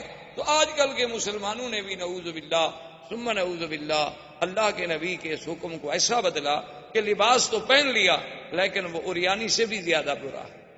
اتنا باریک لباس، اتنا باریک کپڑا، یعنی آپ حیران ہوں گے. اب یہ جس سے ہم یہ غترہ پہنتے ہیں، اس سے اگر عبایا اور پردہ بنایا جائے تو اسے آپ پردہ کہیں گے خدا کے لیے، اسے آپ برقع کہیں گے. یعنی یہ تو مزید اپنے حسن کو نکھارنے کا ذریعہ ہے کہ کسی کو اگر کالا رنگ سوٹ کرتا ہے وہ کالے رنگ کا برقع بنا لے گی، کسی کو سفید رنگ سوٹ کرتا ہے، سرخ رنگ سوٹ کرتا ہے، سبز رنگ سوٹ کرتا ہے، جو اس کا میچنگ کلر ہے اس کے مطابق وہ اپنے برقعے بنائے گی، اسی کے مطابق اپنی وہ چہرے پہ ڈالنے والی جھلیاں بنائیں گی، اور اسی طرح پھر آنکھوں کے سوراخ رکھے جائیں گے، پھر ناک کو ظاہر کیا جائے گا. یعنی حسن کو اجاگر کرنے کا بہانہ ہے، یہ پردہ نہیں ہے، اس کو کوئی پردہ نہیں کہہ سکتا. اسی کے بارے میں سرکار دو عالم نے فرمایا تھا کہ رب کاسیات عاریات، بہت ساری ایسی عورتیں ہوں گی میری امت میں، بظاہر تو وہ لباس پہنے ہوئے ہوں گی لیکن حقیقتاً وہ عریاں ہوں گی، اور اللہ تبارک و تعالیٰ کی ان پہ لعنت برس. اسی لیے علماء نے لکھا ہے کہ بعض اوقات ایک آدمی موٹا کپڑا پہنتا ہے، جیسے آپ نے دیکھا جین کے پینٹ پہنی جاتی ہے، لیکن اگر وہ موٹے کپڑے کا سلائی اتنی ٹائٹ ہے کہ ہر عضو نظر آ رہا ہے تو وہ بھی عریاں کے حکم میں، یعنی وہ بھی اسی حکم میں آئے گا کہ جیسے اس نے لباس پہنا ہوا نہ ہو، کہ ہر عضو، اس کے وجود کا ایک ایک حصہ، اس کی یعنی وجود کی سٹائل، اس کے سینہ، اس کے ابار، ہر چیز الگ الگ اگر نظر آ رہی ہے، کپڑا چاہے موٹا ہو تو وہ بھی عریاں کے حکم میں ہوگا. کہ رب کاسیات عاریات، کہ بہت ساری عورتیں ایسی ہوں گی کہ جنہوں نے بظاہر تو لباس پہنے ہوئے ہوں گے، یا ایسی جرابیں پہن لینی جو اس کے رنگ سے ملتی ہوں، پتہ ہی نہ لگ سکے کہ اس کے بدن کا رنگ ہے یا ایک باریک سی جراب چڑھی ہوئی ہے اس کے اوپر. ایک ایسا برقع پہنا کہ برقعے سے اور قمیض کے اندر سے جو بنیان کا کلر ہے وہ بھی نظر آ رہا ہو، تو ایسے کپڑے کو آپ کیا کہہ سکتے ہیں کہ یہ کپڑا ساتر ہے؟ یہ کپڑا اس لیے پہنا گیا ہے کہ عورت کا بدن چھپا رہے اور اس پر کسی غیر کی نظر نہ پڑے، یا یہ ایک فیشن ہے کہ مردوں نے اپنا ایک عبایا ڈال لیا، عورت نے ایک سیاہ گاؤن ڈال لیا، بس ختم ہو گئی بات. اچھا، بات تو نعوذ باللہ یہ عالم ہے کہ اوپر سے باقاعدہ برقع ہے اور اندر جو ہے منی اسکرٹ. بعض کا اوپر سے برقع ہے اور اندر جو ہے وہی جین پہنے ہوئی ہے مردانہ. انا للہ و انا الیہ راجعون. تو بہرحال یہ عریانی کا دور چلتا تھا، لیکن اللہ نے حضور پاک صلی اللہ علیہ وسلم کے لیے یہ گوارا نہ کیا، کیونکہ حضور کو ادب سکھانے والے تو اللہ کی ذات. اب ابو طالب کی کفالت کا زمانہ آیا تو حضور پاک نے دیکھا کہ میرے چاچے کے لیے بھی غربت کا بڑا دور ہے، سردار تو ہیں لیکن اتنا پیسہ نہیں ہے کہ گھر کا خرچہ بھی چلا سکیں. اس لیے بچے جو تھے ان کے وہ بھی روٹی پر لڑتے تھے، لیکن ایک محمد الرسول اللہ تھے صلی اللہ علیہ وسلم جو کبھی جھگڑا نہیں کیا. اور پھر تاریخ آتی ہے کہ تاریخ میں یہ بات موجود ہے کہ ابی طالب کہتے ہیں کہ جب وہ اپنا سفرے پر، جب مائدہ پر جب دسترخوان پر میرا پیارا بیٹا محمد تشریف لے آتے تو اس تھوڑی سی روٹی میں اتنی برکت ہو جاتی کہ ہم سب پیٹ بھر کے کھا لیتے، اور جس دن حضور نہ آتے تو کسی کو پوری بھی نہ ہوتی۔ تو ابو طالب نے یہ اہتمام کر دیا، اس نے کہا کہ بھائی ایسا کرو کہ حضور کے بغیر تو روٹی کھانی جب تک کہ محمد رسول اللہ تشریف نہ لے۔ تو اب حضور صلی اللہ علیہ وسلم نے چاچا سے کہا کہ میں آپ کی مدد کرنا چاہتا ہوں اور آپ مجھے اجازت دیں کہ میں بھی کوئی کام کروں۔ تو انہوں نے کہا کہ بیٹا آپ کام نہ کریں۔ حضور نے فرمایا کہ نہیں، میں یہ برداشت نہیں کر سکتا کہ آپ کے بڑھاپے کا زمانہ ہے، اخراجات بہت زیادہ ہیں، اور اللہ نے مجھے الحمدللہ جوان بنایا ہے، تو میں کیوں نہ کام کروں۔ تو حضور نے بکریاں چرانی اللہ قرارید، کچھ پیسے مقرر ہو گئے، حضور بھی بکریاں لے کے تشریف لے جاتے باہر، ان کو چراتے، مزدوری کرتے۔ دراصل یہ بکریاں چرانا جو ہے یہ بھی اللہ کی طرف سے تربیت کا ایک حصہ تھا، اور ہر نبی نے بکریاں چرائی، یعنی یہ صفت صرف ہمارے آقا کی نہیں تھی بلکہ اللہ کے جتنے انبیاء گزرے ہیں سب نے بکریاں چرائی۔ علماء نے لکھا اس میں حکمت تھی کہ تمام جانوروں میں سب سے زیادہ شرارتی جانور جو ہے بکری ہے۔ ایک منٹ میں پہاڑ پہ چڑھ جائے گی، ادھر بھاگ جائے گی، ادھر بھاگ جائے گی، ادھر بھاگ جائے گی۔ تو چرانے والے کے لیے ایک بہت بڑا امتحان ہوتا ہے، وہ لا رہا ہے، اچھا باقی جانور ہیں ایک دفعہ آپ بھانک دیں گے بس چل پڑیں گے، لیکن یہ ادھر بھاگ رہی ہے، ادھر بھاگ رہی ہے۔ اور اس لیے حضرت موسیٰ علیہ السلام کا ایک دفعہ آتا ہے نا کہ ایک بکری کے پیچھے بھاگتے بھاگتے بھاگتے جب غصے میں آئے تو اسے بیت مارا، تو اللہ نے کہا کہ موسیٰ میرے بندے بھی تو میری فرمان سے بھاگتے رہتے ہیں، لیکن میں نے تو ان کو معاف کر دیتا ہوں، تو میں ایک بکری کو بھی معاف نہ کر سکتا؟ دیکھو میرے بندے بھی تو روزانہ میرے حکم سے کہاں بھاگتے ہیں، میں ادھر کہتا ہوں ادھر جاتے ہیں، میں مسجد کا کہتا ہوں وہ ادھر چلے جاتے ہیں، میں قرآن کا کہتا ہوں وہ بائبل کی طرف جاتے ہیں، میں نماز کا کہتا ہوں تو وہ فلم دیکھنے چلے جاتے ہیں، لیکن پھر بھی میں نے ان کو کبھی ایسا تو نہیں مارا، کیونکہ اگر اللہ ہمارے جرم پہ ہمیں مارنے پہ آ جائے تو پھر تو ہم زمین پہ چل ہی نہیں سکتے۔ یہ تو قرآن کا فیصلہ ہے، وَلَوْ يُؤَاخِذُ اللَّهُ النَّاسَ بِمَا كَسَبُوا مَا تَرَكَ عَلَىٰ ظَهْرِهَا مِن دَابَّةٍ۔ اللہ نے فرمایا کہ اگر ہم بندوں کو ان کے گناہوں پہ پکڑ لیں تو پھر اس زمین پہ کوئی چیز آپ کو چلتی ہوئی نظر نہ آئے۔ یہ تو اللہ کا کرم ہے کہ ہمارے لاکھوں گناہ معاف ہوتے ہیں، کسی ایک آدھے پہ تھوڑی بہت تنبیہ ہو جاتی ہے کہ ہماری اصلاح ہو۔ تو اس لیے بکریاں چرانے میں یہ بھی تربیت تھی کہ اچھا پھر بکریوں میں آپ نے دیکھا نا کئی قسمیں ہوتی ہیں، کوئی کالی ہے کوئی پیلی ہے، تو امت میں بھی تو کئی رنگ ہوں گے۔ بکریوں میں آپ نے دیکھا ہے کئی آہستہ چلنے والی، کوئی تیز چلنے والی، کوئی دوڑنے والی، کوئی چھوٹے قد والی، کوئی بڑے قد والی، کوئی زیادہ دودھ والی، کوئی کم دودھ والی۔ تو امت میں بھی تو ایسے اختلاف ہوتے ہیں، تو اللہ اپنے نبیوں سے امت کی تربیت کا کام لینا ہوتا ہے تو ان کو پہلے ایسے کام میں ڈالتے ہیں کہ انہیں تربیت کا انداز آ جائے۔ تو ایک دن حضور پاک صلی اللہ علیہ وسلم نے چونکہ کبھی گانا نہیں سنا، حضور صلی اللہ علیہ وسلم نے کبھی موسیقی نہیں سنی، حضور صلی اللہ علیہ وسلم نے کبھی جھوٹے قصے نہیں سنے، تو کبھی شادیوں پہ نہیں گئے۔ ایک دن قریش کی بڑی شادی تھی، تو حضور نے اپنے ساتھی سے جو بکریاں چرانے میں شریک تھا اس سے کہا کہ بھائی اگر تم کل میری بکریاں سنبھال لو تو میں چاہتا ہوں کہ میں کم از کم یہ تو دیکھوں کہ مکے والوں کی شادی کا کیا طریقہ ہے، شادی پہ کیا ہوتا ہے، کیسے خوشیاں منائی جاتی ہیں، کیسے قصاص آتے ہیں، کیسے وہ قصے کرنے والے لوگ آتے ہیں، تو کم سے کم میں بھی کوئی شرکت کر سکوں۔ اس نے کہا ٹھیک ہے کل آپ کی بکریاں میں چرا لوں گا، کیونکہ رات کو تو جاگنا ہوتا ہے نا، رات جاگیں گے تو صبح تو سو جائیں گے، لازمی بات ہے۔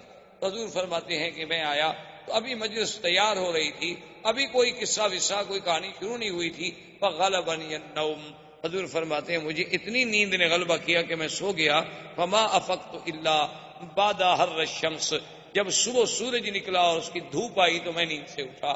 اللہ نہیں چاہتے تھے کہ میرا بدنی جھوٹے قصے سنے، اللہ نے نیند سے، کیونکہ اللہ جب ادب سکھانے والے ہوں، اللہ جب تربیت دینے والے ہوں تو پھر تربیت میں کیسے نقص آ سکتا۔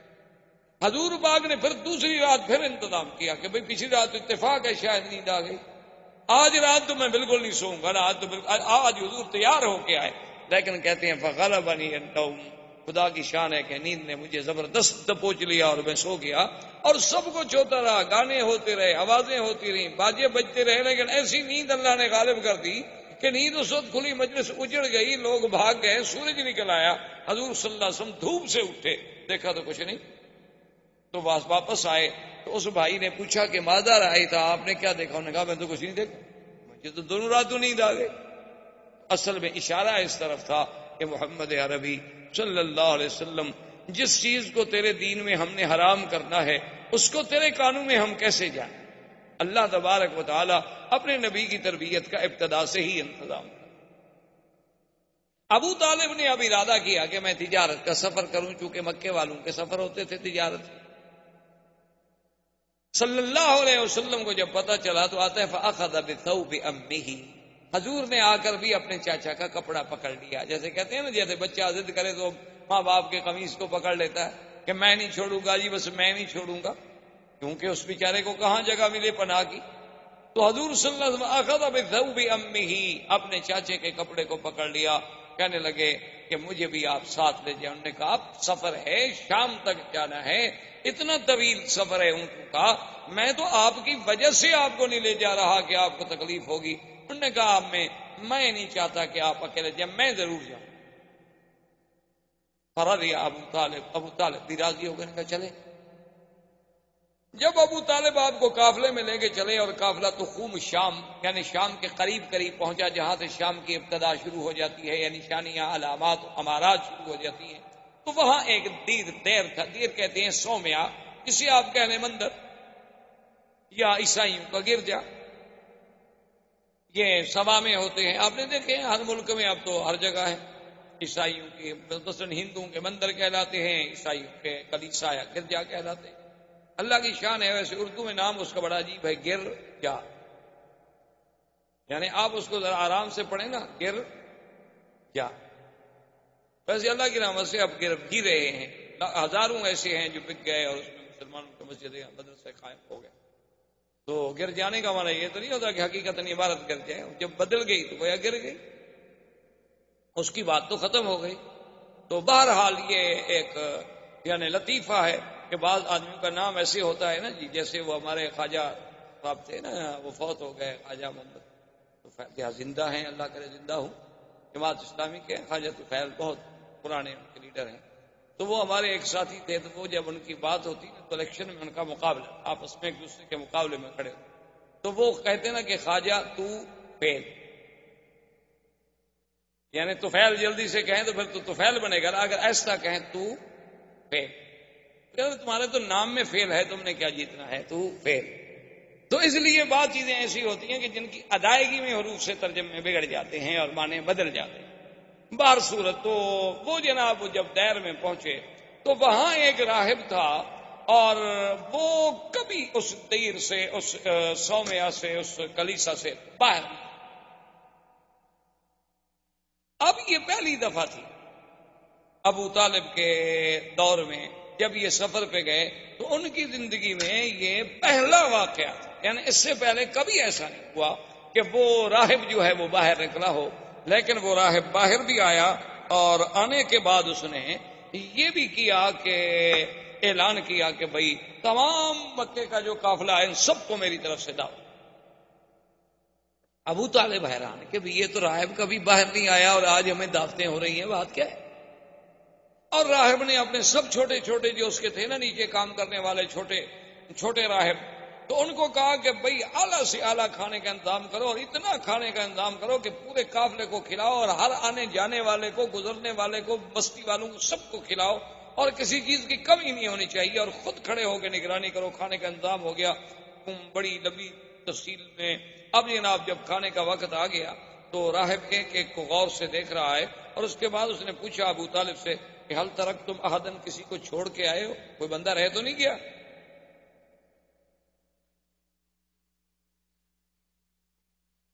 تو ابو طالب نے کہا کہ ایک بچہ رہ گیا، ہم چھوڑ آئے کہ ذرا سامان کے ساتھ رہے گا، نگرانی کرے گا۔ اس نے کہا عجیب بات، بھائی میں نے سب کو دعوت دی تھی، بچے کو چھوڑ آنے کا کیا مطلب؟ تو ابو طالب نے کہا کہ کوئی ایسی بات نہیں، وہ ہمارا اپنا بچہ ہے، ہم اس کے لیے کھانا لے جائیں گے۔ اس نے کہا ابو طالب کیا بات کر رہے ہو، جس کے لیے میں نے دعوت دی ہے اسی کو تو تم چھوڑ آئے، تم لوگ تو ہمیشہ یہاں سے گزرتے رہتے ہو، پہلے بھی میں نے کبھی تمہیں دعوت دی ہے۔ اب جب حضور صلی اللہ علیہ وسلم کو بلایا گیا تو اب وہ غور سے دیکھ رہا ہے کہ یہ کیسا بچہ ہے کہ جو آتا ہے تو بادل اوپر چل رہا ہے، آپ پر دھوپ نہیں پڑتی۔ جب آپ قریب آ گئے، بیٹھ گئے، ابو طالب سے پوچھا کہ من ھذا، یہ کون ہے؟ انہوں نے کہا میرا بیٹا ہے۔ تو اس نے کہا کہ نہیں، تم جھوٹ بول، یہ تمہارا بیٹا نہیں۔ اس نے کہا میرا بیٹا ہے۔ اس نے کہا واللہ غضب تھا۔ اس نے کہا میں قسم کھاتا ہوں جھوٹ بول رہے، تمہارا بیٹا نہیں ہے، اس کا باپ اس وقت زندہ نہیں ہو سکتا۔ اس نے کہا بات یہ ہے کہ انہو ابن اخی، میرے بھائی کا جو بیٹا ہے تو وہ میرا ہی بیٹا ہوا۔ نے کہا نہیں، میں سیدھی بات کروں کہ اس کا باپ مر گیا؟ اس نے کہا ہاں اس کا باپ مر گیا۔ اس نے کہا ہاں پھر ٹھیک۔ اب اس نے حضور صلی اللہ علیہ وسلم سے کہا کہ آپ کا اسم گرامی، آپ نے فرمایا میرا نام محمد ہے۔ فرمایا اقسمک باللات والعزی، میں تمہیں لات و عزیٰ کی قسم دیتا ہوں۔ حالانکہ وہ نصرانی تھے، وہ نہیں لات و عزیٰ کو مانتے، لیکن مکے والے چونکہ مانتے تھے نا لات و عزیٰ کو، اس لیے قاعدہ ہوتا ہے نا کہ جو آدمی جس کو مانتا ہو آدمی کہتا ہے یار چلو تمہیں اس کی قسم۔ تو اس نے کہا اقسمک باللات والعزی، میں تمہیں لات و عزیٰ کی قسم دیتا ہوں کہ جو میں تم سے پوچھوں سچ بتاؤ۔ حضور نے فرمایا لا تقسمنی باللات والعزی، خبردار مجھے پھر نہ کہنا لات و عزیٰ کی قسم، انی ابغضهم اشد البغض، ساری دنیا میں مجھے سب سے زیادہ بغض اگر ہے تو ان بتوں سے۔ اب ابو طالب بھی حیران ہے اور راہب بھی حیران ہے کہ اتنے جوش سے، اور ابھی تو حضور صلی اللہ علیہ وسلم کی ابتدائی عمر مبارک ہے۔ تو اس نے کہا کہ اچھا محمد صلی اللہ علیہ وسلم ناراض ہوں، انی اقسمک باللہ، میں تمہیں اللہ کی قسم۔ آپ نے فرمایا فسا، اگر تم اللہ کی قسم دیتے تو پوچھو کیا پوچھو۔ اس نے کہا مجھے یہ بتاؤ تم نے کبھی خواب دیکھے ہیں؟ حضور نے فرمایا دیکھے۔ ان خوابوں میں تم نے کیا کیا دیکھا؟ حضور صلی اللہ علیہ وسلم نے کچھ باتیں بتلا دی۔ اس نے کہا حضور صلی اللہ علیہ وسلم سے کہ تم نے اپنے دوران رضاعت کے جو کچھ عرصہ مکمل کیا اس کے بعد بھی کوئی واقعہ پیش آیا؟ تو آپ نے فرمایا ہاں ایسے آیا تھا کہ میرا سینہ مبارک کھولا گیا۔ کیا ہے وہ واقعہ؟ حضور صلی اللہ علیہ وسلم۔ تو اس نے کہا کہ یا محمد ہے تو بڑی گستاخی، لیکن میں مجبور ہوں، اگر تم مجھے اجازت دو تو میں تمہاری پشت دیکھ سکتا ہوں۔ تو آپ نے فرمایا کوئی بات ہو، جب تم نے مجھ سے اللہ کے نام پر کہا ہے تو دیکھو۔ جب آیا تو اس نے دیکھا کہ بین کتفیہ، دو کندھوں کے درمیان میں ایک جگہ جو تھا نا جی ایسے وہ گوشت کا حصہ مبارک تھا جیسے ایک مہر مبارک ہو اس کا، اور اس کے اوپر بھی بال، اس ٹکڑے پر، اس گوشت کے اس ٹکڑے پر بھی بال مبارک تھے۔ بلکہ حدیث میں ایسے آتا ہے کہ عرف الدیک، حدیث مبارک میں یہ لفظ بھی موجود ہیں کہ ان بالوں کی ترتیب بھی ایسی تھی جیسے مرغے کے اوپر آپ نے دیکھا ہے نا جی گوشت کے اوپر جو بال کھڑے ہوتے ہیں بڑے ترتیب میں، اسی طرح وہ بال مبارک تھے، اور ادھر ادھر اس کے خال تھے، یہ سیاہ تل جسے آپ کہتے ہیں، اس کے ارد گرد تل تھے۔ جب اس نے دیکھا فقبل یدیہ ورجلہ، وہ تو حضور کے پاؤں پہ گر گئے۔ اس نے ہاتھ چومے، پاؤں چوما، اس نے کہا ھذا نبی ھذہ الامہ۔ اس نے کہا ابی طالب ایک بات سنو، ان کو شام مت لے جاؤ، اگر تم ان کو شام لے گئے وہاں یہود ہیں اور یہود ان کو پہچان لیں گے اور یہود ان کو قتل کر دیں گے، ان کو فوراً مکے واپس بھیج دو، یہ نبی ھذہ الامہ، اس امت کا نبی پیدا ہو گیا، تم تو بڑے شان والے آدمی۔ تو ابی طالب نے کہا کہ اچھا۔ اب اس کے بعد جب دعوت ختم ہو گئی اور حضور صلی اللہ علیہ وسلم تشریف لے آئے تو جب درخت کے نیچے جا کے بیٹھنے لگے تو اس راہب نے ابو طالب سے کہا کہ درخت کی ٹہنیوں پہ غور کرو۔ اس نے جب غور کیا تو ابو طالب کہتے ہیں مجھے بھی معلوم ہوا کہ وہ ٹہنیاں مل کے سایہ گہرا کر رہی ہیں حضور صلی اللہ علیہ وسلم پہ، جو علیحدہ علیحدہ کھڑی تھی وہ جلدی جلدی جڑ گئیں، مل گئیں تاکہ حضور صلی اللہ علیہ وسلم پر سایہ مبارک جو ہے وہ ٹھیک ہو جائے۔ اور اس نے کہا کہ ابو طالب یہ وہ درخت ہے ما جلس تحتہ بعد عیسیٰ، حضرت عیسیٰ کے بعد اس کے نیچے کوئی نہیں بیٹھا، اور عیسیٰ علیہ السلام نے کہا تھا کہ لا یجلس تحتہ الا نبی، اس کے نیچے کوئی نہیں بیٹھے گا مگر ایک نبی آئے جو آ کے بیٹھے گا، یہ وہ درخت ہے، خدا کے لیے انہیں جلدی مکے بھیج۔ ابو طالب راضی ہو گئے، انہوں نے حضور صلی اللہ علیہ وسلم کو جلدی سے مکے میں، لیکن اپنا سفر جو ہے وہ برقرار رکھا کہ بھی آخر میں اتنا سفر کر کے آ چکا ہوں، شام کے قریب پہنچ چکا ہوں اور اتنی اسباب ہم لے کے آئے ہیں، تو ان کو بغیر بیچے ہوئے بغیر کچھ کیے ہوئے ہم کیسے چھوڑ کے چلے جائیں؟ تو وہ تو چلا گیا ہے شام ابو طالب، لیکن حضور صلی اللہ علیہ وسلم واپس تشریف لے آئے مکے میں۔ مکے میں آنے کے بعد پھر حضور صلی اللہ علیہ وسلم ابو طالب کی کفالت میں رہے، پھر اس کے علاوہ کئی مبشرات آتے رہے۔ اسی اسنا میں آہستہ آہستہ اب ابو طالب کی بھی موت آ گئی، حضور کی ابو طالب ابھی زندہ تھے اور حضور کی عمر اس وقت تقریباً 25 سال کی ہو گئی کہ بی بی خدیجۃ الکبریٰ رضی اللہ تعالی عنہا، جو مکے کی ایک سب سے بڑی شریف نسب سے اور بہت بڑی خاندان کی عورت تھی اور بڑی تاجر اور مالدار عورت تھی، حتیٰ کہ تاریخ یہ کہتی ہے کہ تمام قریش کا اگر سرمایہ اکٹھا کیا جائے تو بی بی خدیجہ کا اکیلا ان سے زیادہ۔ اب چونکہ بی بی خدیجہ ایک خاتون تھی، وہ خود تو سفر نہیں کرتی تھی، وہ لوگوں کو اپنا مال دے کے کبھی تو تنخواہ پہ ملازم رکھ کے بھیج دیتی، کبھی ان سے حصہ مقرر کر لیتی، کبھی ان سے کچھ نسبت طے کر لیتی، مال دیتی۔ انہیں جب پتہ چلا کہ یہاں ایک ذات پاک ہیں جن کا نام محمد ہے اور شہرہ ہے محمد ابن عبداللہ کا، آپ کی صداقت کا، آپ کی شرافت کا، آپ کی سیرت کا، آپ کے کردار کا، تو انہوں نے پیغام بھیجا کہ حضور آپ میرے مال سے کیوں تجارت نہیں کرتے؟ حضور صلی اللہ علیہ وسلم راضی ہو گئے، تو بی بی خدیجہ نے اپنا ایک غلام تھا میسرہ، ان کا ایک عبد تھا، خریدا ہوا غلام تھا، وہ بھی حضور کے ساتھ بھیجا اور میسرہ کو بھی مال دیا، حضور پاک کو بھی مال دیا، اور میسرہ کی ذمہ داری لگائی کہ تم نے حفاظت بھی کرنی ہے اور ساتھ بھی رہنا۔ اب حضور صلی اللہ علیہ وسلم مال لے کے شام کی طرف چل پڑے۔ میسرہ کہتا ہے کہ واللہ خدا کی قسم ہے میں نے ایسا خلق تو کبھی نہیں دیکھا تھا قریش۔ وہ تو ہم غلاموں کو غلام سمجھتے تھے کہ دور بیٹھو کام کرو، لیکن محمد مصطفیٰ کھانا میرے ساتھ کھا رہے ہیں، پانی میرے ساتھ پی رہے ہیں اور مجھ سے ایسی باتیں کر رہے ہیں جیسے میں بالکل آپ کا کوئی ایک عزیز ہوں۔ اتنی کرم، اتنی محبت، اتنا۔ اور پھر حضور شام آئے، مال بیچا، پھر مال بیچنے کے بعد میسرہ سے کہا کہ بھی پیسے لے کے جو ہم واپس جائیں کیوں جائیں، یہاں سے مال خرید لو، وہ مکے میں بیچ دیں گے۔ تو وہ مال خرید کر کے مکے میں لے آئے اور مکے میں آ کے وہ مال بیچا۔ اب سب پارٹیاں جو تھیں ان نے تو ایک دفعہ نفع کمایا، حضور نے 2 دفعہ نفع کمایا، یعنی جب تجارت دی گئی تو اس میں بھی آپ سب سے آگے نکل گئے، کوئی مکے کا تاجر بھی مقابلہ نہ کر سکا۔ بی بی خدیجہ کو جب پتہ چلا کہ ایک آدمی نے کبھی تجارت نہیں کی اور وہ اتنی جلدی کیسے اس مقام پہ پہنچ گیا کہ سب تجارت کے تجربہ کار جو تھے وہ پیچھے رہ گئے، اس نے میسرہ کو بلایا، اس نے کہا میسرہ یہ کیسے؟ اس نے کہا بی بی کیا پوچھتی ہیں، یہ تو کوئی شان والا آدمی ہے، راستے میں ہم گئے تو راہب نے یہ کہا، میں نے تو ان کو کبھی نہیں دیکھا کہ دھوپ میں جائیں اور اوپر بادل سایہ نہ کرے، میں نے تو کبھی نہیں دیکھا کہ اگر 20 آدمی بیٹھے ہیں، حضور ایسی جگہ بیٹھے ہیں جہاں درخت کا سایہ نہیں، سایہ اسی طرف چلا جاتا ہے جس طرف یہ بیٹھے ہوں، میں نے تو یہ دیکھا اور میں نے یہ دیکھا اور میں نے یہ دیکھا۔ بی بی خدیجہ تو حیران ہو۔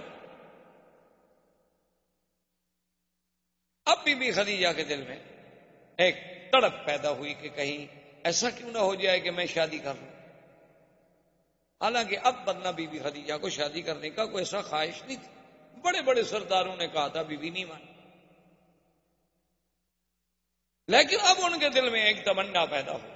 اسی لیے علماء نے لکھا ہے کہ مرد تو بڑے دانا اللہ پیدا کرتے ہیں، بہت دانا پیدا ہوتے ہیں اور ہوتے رہیں گے انشاءاللہ، لیکن عورتوں میں بہت قلیل دانا پیدا ہوئے۔ انہوں نے کہا ایک ان میں خدیجہ تھی اور جس نے حضور صلی اللہ علیہ وسلم کو پہچان لی، اور ایک ان میں بی بی تھی حضرت شعیب کی بیٹی کہ جس نے موسیٰ علیہ السلام کو دیکھ کے پہچان لی۔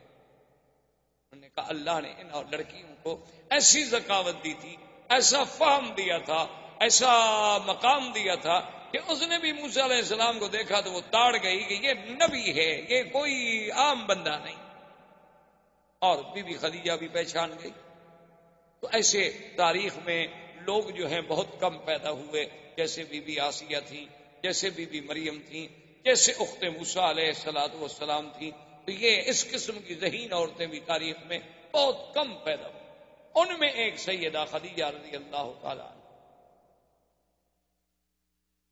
تو بی بی خدیجہ رضی اللہ تعالی عنہا نے ایک عورت تھی، اس کا نام تھا نفیسہ، اس کو بھیجا کہ بھئی تم جا کر ایسے حالات پیدا کرو کہ اللہ کے نبی محمد مصطفیٰ میرے ساتھ شادی کر لیں۔ جیسے لوگ ہوتے ہیں نا جی، عورتیں جاتی ہیں شادی کرانے کے لیے، پیغام لے کے جاتی ہیں، وہ نفیسہ اس قسم کی عورتوں میں سے تھی۔ تو وہ آئی حضور صلی اللہ علیہ وسلم کی خدمت میں، اور آ کر اس نے عرض کیا کہ یا محمد هل ترغب فی الزواج، کیا تم شادی کرنا نہیں چاہتے؟ جوان آدمی ہو، ماشاءاللہ، اتنا اللہ نے تمہیں صحت دی ہے، قوت دی ہے، شادی کیوں نہیں کرتے آپ نے فرمایا کہ نفیسہ شادی تو میں کرنا چاہتا ہوں، لیکن سوال یہ ہے کہ کس چیز سے شادی کروں؟ میرے پاس تو کوئی پیسہ نہیں، دولت نہیں، اور بغیر دولت کے پیسے کی شادی کیسے ہو؟ شادی کے لیے تو آخر پیسہ چاہیے، خرچ چاہیے، گھر چاہیے، میرے پاس تو کچھ نہیں۔ میں تو خود ابو طالب کی کفالت میں ہوں، چاچے کی کفالت میں ہوں، اور اگر میں کچھ کماتا ہوں تو اپنے چاچے کی مدد کر دیتا ہوں۔ اس نے کہا کہ هل ترغب فی المال والجمال والنسب، انہوں نے کہا کہ محمد مصطفیٰ صلی اللہ علیہ وسلم، کیا آپ چاہتے ہیں کہ میں ایک ایسی عورت جس میں جمال بھی ہو، مال بھی ہو، اور نسب بھی، تینوں چیزیں جمع؟ ان کے بعد عورتیں جو ہیں، جمال تو بڑا ہوتا ہے، خوبصورتی بڑی ہے، لیکن خاندان اچھا نہیں۔ بعض ایسی لڑکیاں ہوتی ہیں کہ خاندان بہت اچھا ہے لیکن بیچاری خوبصورت نہیں۔ بعض ایسی ہوتی ہیں کہ مال ہی کوئی نہیں، خوبصورت بھی ہے، خاندان بھی اچھا ہے، لیکن کوئی مال نہیں، کوئی آدمی شادی کرنا نہیں چاہتا۔ انہوں نے کہا کہ جب تین صفتیں جمع ہو جائیں تو هل ترغب، تو آپ نے فرمایا کہ ہاں، پھر کس کی رغبت نہیں ہوگی؟ میری بھی رغبت ہے اگر کوئی ایسی عورت ہو۔ من هذه، کون ایسی عورت ہے جس میں یہ تینوں صفتیں ہیں؟ اس نے کہا محمد رسول اللہ، میں آپ سے چھپانا نہیں چاہتی، ہی خدیجہ، وہ خدیجہ۔ میں کہا کیا کہتی ہے نفیسہ؟ اینا خدیجہ، خدیجہ کہاں ہم سے شادی کرے؟ اس کو تو بڑے بڑے صنادید نے، بڑے بڑے رؤسائے قریش نے شادی کے پیغام بھیجے ہیں، اس نے سب کا رد کر دیا ہے۔ تو اب وہ ایک یتیم سے، میرا باپ فوت ہو گئے، میری ماں فوت ہو گئی، میرا دادا فوت ہو گیا، میں خود ابھی طالب کی کفالت میں ہوں، تو خدیجہ میرے ساتھ شادی کیسے کرے گی؟ تو اس نے کہا کہ حضور، اگر آپ اس بات کو اپنی ذات تک محدود رکھیں تو مجھے تو خود خدیجہ نے ہی بھیجا ہے۔ تو آپ نے فرمایا کہ اچھا، پھر میں راضی ہوں۔ تو جب نفیسہ نے آگے خدیجہ کو پیغام دیا نا حضور کی رضا کا، تو بی بی خدیجہ کہتی ہیں میرے لیے اس سے بڑا خوشی کا دن کوئی نہیں تھا، کیونکہ پہلے میں حالات تو سن چکی اور میں ساری علامات سے کسی نتیجے پر تو پہنچ چکی تھی کہ یہ کوئی نرالی شان والا بیٹا بچہ ہے، جوان ہے۔ تو بی بی خدیجہ راضی ہوئی۔ حضور صلی اللہ علیہ وسلم ابو طالب اپنے چچا اور سیدنا حمزہ رضی اللہ تعالی عنہ کو لے کر تشریف لے آئے بی بی خدیجہ کے پاس۔ تو بی بی خدیجہ نے ورقہ ابن نوفل، عمرو ابن اسد ابن عزا، جو اس کے قریبی رشتے دار تھے، ان کو بلایا۔ تو حضور صلی اللہ علیہ وسلم کا نکاح ہوا اور خطبہ پڑھا ابی طالب۔ خطبہ نکاح جو ہے وہ ابو طالب نے پڑھا، اور اس کے بعد جو دوسرا خطبہ ہے پھر وہ ورقہ ابن نوفل نے پڑھا تعریف کے لیے، یعنی خطبہ نکاح تو پڑھ لیا ابو طالب نے، گواہ موجود تھے، لیکن ورقہ ابن نوفل نے پھر تعریف محمد رسول اللہ صلی اللہ علیہ وعلا آلہ واصحابہ وسلم تسلیما کثیرا کثیرا کی شان میں خطبہ پڑھا کہ یہ بچہ جو ہے، یہ نوجوان جو ہے، اس کی کوئی نرالی شان ہے، اس میں ہم نے یہ وصف دیکھی، یہ وصف دیکھی۔ اور اس نے کہا خدیجہ، میری رائے میں، میری تحقیق میں اس وقت دنیا کی سب سے زیادہ خوش قسمت اگر کوئی خاتون ہے تو تم ہو، کہ آج تمہاری قسمت میں محمد رسول اللہ ہے صلی اللہ علیہ وسلم۔ اس وقت حضور کی عمر مبارک 25 سال تھی اور بی بی خدیجہ کی عمر 40، اور آپ سے پہلے وہ 2 شوہروں سے شادی کر چکے۔ اللہ کی شان ہے کہ حضور صلی اللہ علیہ وسلم کو جو اللہ نے اولاد دی ہے، تقریباً ماں سوائے ایک بچے کے سب جو ہیں وہ بی بی خدیجہ سے۔ حضور صلی اللہ علیہ وسلم کے بیٹے جو بی بی خدیجہ سے پیدا ہوئے عبداللہ، پہلا بچہ جو پیدا اس کا نام تھا القاسم، دوسرا بیٹا جو پیدا ہوا اس کا نام تھا عبداللہ۔ بعض لوگوں کو بڑی غلطی لگتی ہے، وہ کہتے ہیں حضور کے بیٹوں کا نام شاید طیب بھی تھا اور طاہر بھی تھا۔ یہ طیب طاہر آپ کے بیٹوں کا نام نہیں تھا۔ احباب کرام، اس کے بعد اب آپ اس مبارک سلسلے کی CD نمبر 4 سماعت فرمائیں۔